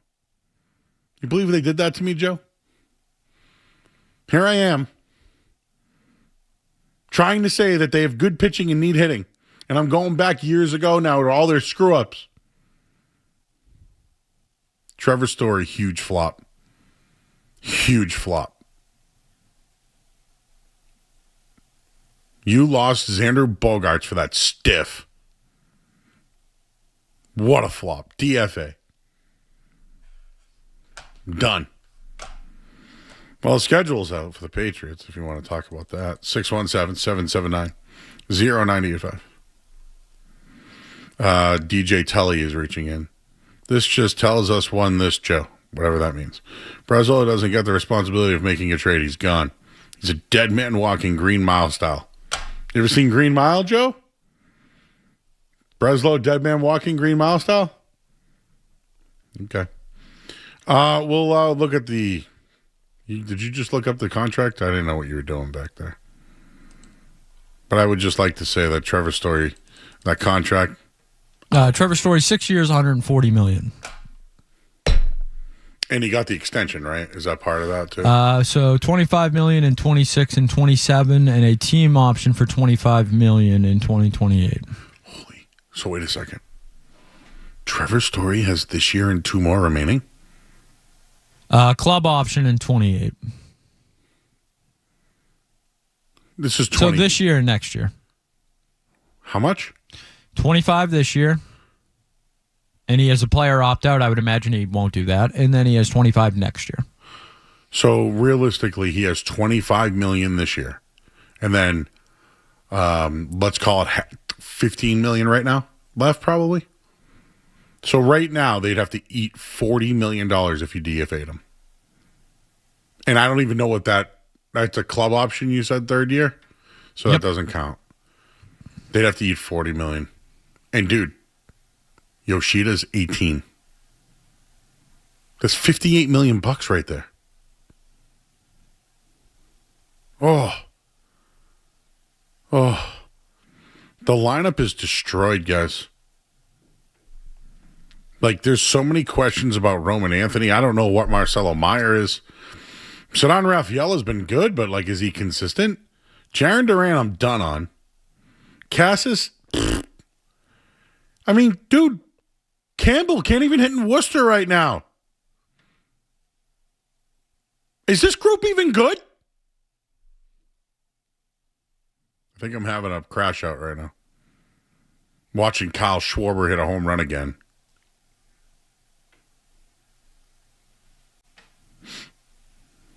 Man, we're not going to have a summer of baseball. They really stink. I don't think they can. Now, I've been saying they should DFA him. They're not going to eat $40 million, are they? They're just going to put him out there every night? I got to go to break. I don't like this. We'll talk about the schedule next on the Sports Hub. Don't go anywhere. There's more Joe Murray. On the way on 98.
bad decisions.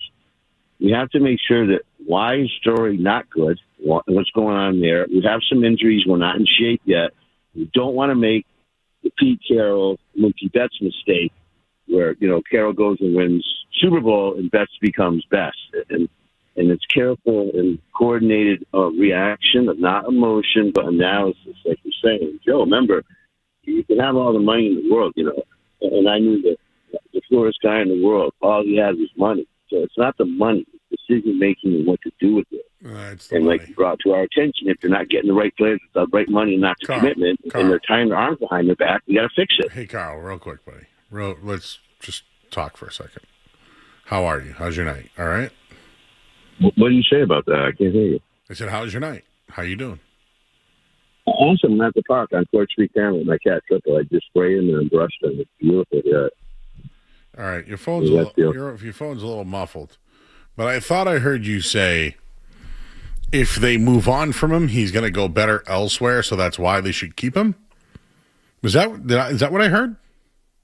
I believe that was part of the take. I can't confirm. If they released him today and he went somewhere else, he would be better there than here because he sucks so bad. Yes. Yes, caller, sir. Yes. You think they're afraid of that? It's the $40 million, bro. They're probably right now trying to figure out some big trade that they can dump a bunch of salary off. It ain't happening. Pete's in Pembroke. Pete. Hey, Joe. How's it going? I'm not doing well. I'm sorry. Well, hey, almost done. Hey, so I'm playing golf up in Billerica with some buddies this weekend, and we're thinking about going beefing after. Just wondering if you had any recommendations up in the area. I'm a North Andover guy at heart, so I'm not too familiar with the Billerica area. You got anything? Yeah, I would first off recommend Augustus Chicken. That's my number one in Billerica. I knew you were going to say that. But try Big Al's. Yeah? Yeah, and there's a if you go a little further down, there's a Matt's roast beef. It's very good. Gotcha. Could you ever get over to Bella's and do the Professor over there? I've been to Bella's. I've done it all, my man. The beefs are. I can only eat so many beefs in a year, I hear you. Hey, I appreciate it. I'll let you know next week where we end up, and I hope you have a great night. You're the man, buddy. Thank you. Catch you later. Bye. All right, cool. Thank you. Do you think that's like what some guy said? Hey, I'm going to call Joe Murray and just ask him later. Thank you. That's cool. Do you think they could do the holy trinity of releases tonight? Durbin, Story, and Duran? No, they're not releasing Durbin. Dude, the whole left side guy. Do you see it? It's not making sense to me, right? Something clicked, Joe. The whole left side. Left side, weak side? Left side, not strong side? Not strong side. Julius would be very disappointed. That was Opie in Sons of Anarchy. Did you know that?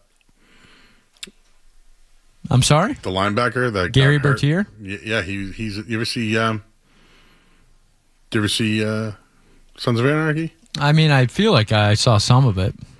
Yeah, Opie. He was the linebacker. He was Gary Bertier. Okay. Yeah. He's the one. A bad ending for him, if I remember correctly. Yeah. That's right. Yeah. And then the other guy in the prison there. And the other guy was his buddy. Yeah. Was the dude in The Wire. The Wire. He was also in Above the Rim with Tupac. He was on Tupac's team. The handsome fellow there. Charlie Hunnam. He's no. I'm talking about the other fellow, not Bertier. Remember right side, strong side. Julius. Julius. Yeah. Julius was in The Wire. He was in Above the Rim. Wood Harris is his name. Yeah, he's done a lot. I like him. Who do you think is telling Kirk Minahan all this gossip? It would have to be a high-ranking member of the Patriots. I don't get the people that discredit Kirk. He hasn't been wrong yet. I think the only time he was ever wrong was when he duped everybody. Like he did it as like a spoiler. Well, it was a Belichick Brady thing maybe or something like that. No, yeah. but for the most part, he's been right. Yeah. I don't really see his incentive to be wrong on these things. Yeah. It's almost as if I got this tip, I'm just going to tell everybody. Yeah, why not? And I don't care what they think. Yeah. And then it's funny because other people think they got it first, and it's like, no, Kirk did. So I don't know if that's the thing. Like, there's people, he has these Minifans, right? That like, I have fans like that. It's good to have defenders. Guys and shooters, as the kids would say. I don't even have to do it. This guy, Danny in North Randolph, is on the line. Danny. Yes, sir. What's up? So just to go back to the wedding shots, Generations and Avon, you can absolutely get shots. Okay. But also the one wedding I went to, the police got called. Guy says he's from Randolph, but he's from Taunton, I believe, or Rainham. But if he went to the dog track, which I'm sure you did on Suffolk Downs before they had the concerts, Joe, I'm not sure. There was a lot of shows there. Yeah, correct? Yeah, and then if you went to the Taunton Rainham, you could go there like on a Wednesday, Thursday, Friday, and as long as somebody placed the bets for you, you could run the whole dogs, but you can't do that anymore. But, I shout out a couple of boys, but I'm going to get cut off because Scaz doesn't like it. But I'm just saying. Why do you have a bone with pick with Scaz? What's up with that? Well, Scaz says he's from Randolph, right? No, he's from Rainham. Yeah, but he lived in Randolph. No, he never has. I lived in Hyde Park. No, I understand that, Joe. I climb the mountain if you want to meet up every Sunday morning. I go up to the ski slope. At Blue Hills? Yes, sir. Hell no, I'm not climbing those mountains anymore. No, up the ski slope, around the observatory, down the red trail, past the park, and then you meet the blue trail, and then you're halfway down. You go back up, and then you take the other ski slope down, up and around.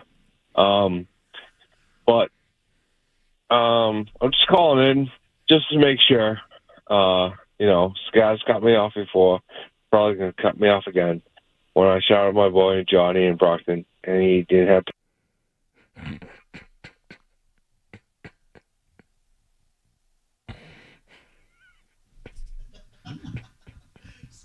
What the hell was that? What the hell just happened?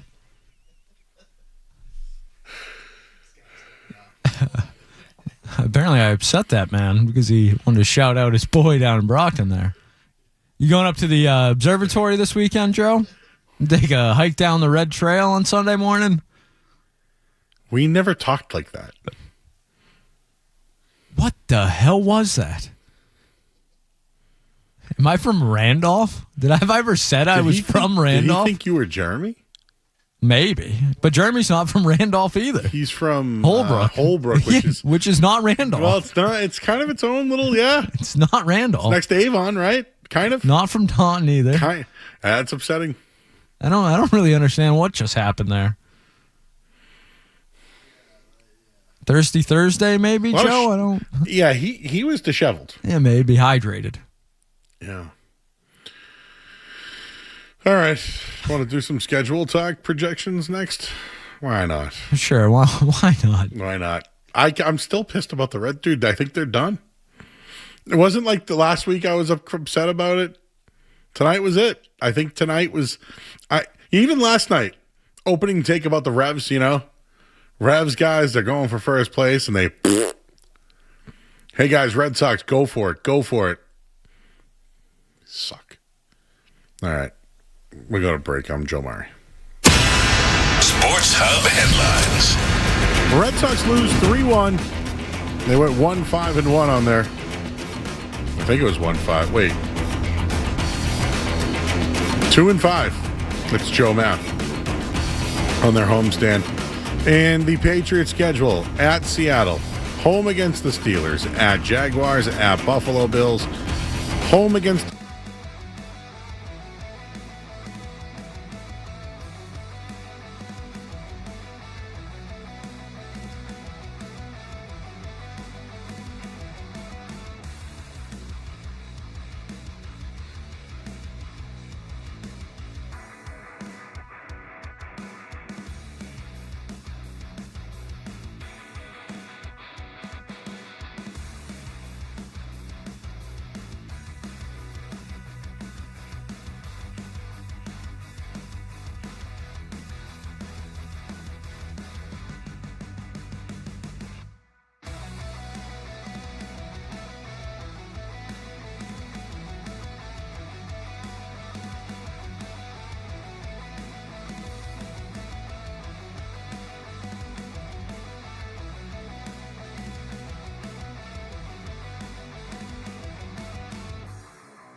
We'll do this again tomorrow.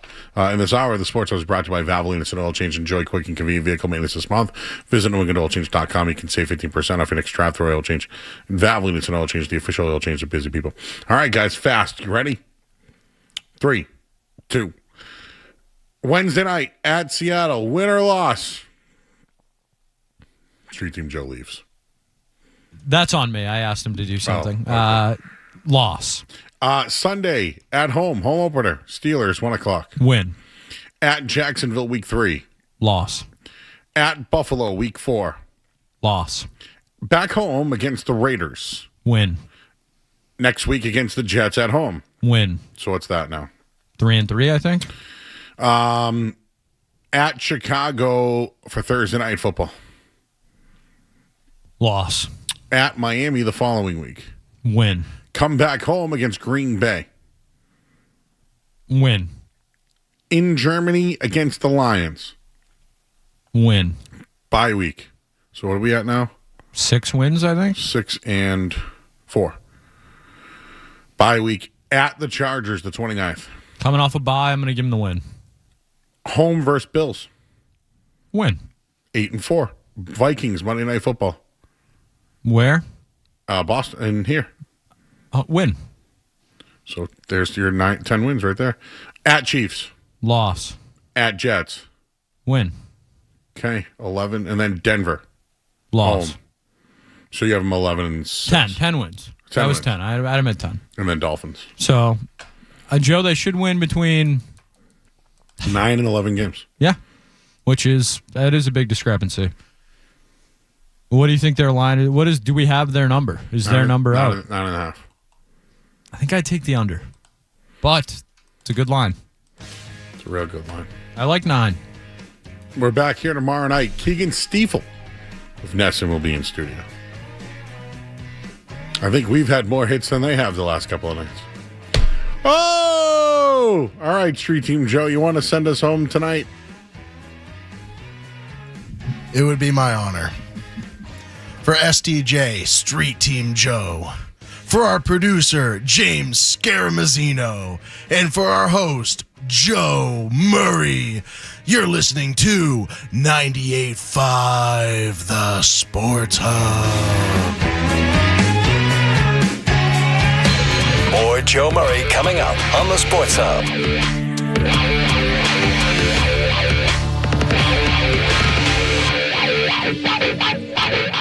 Hey, Road Nicer Home Services is now serving the South Shore and surrounding communities, including Braintree, Hingham.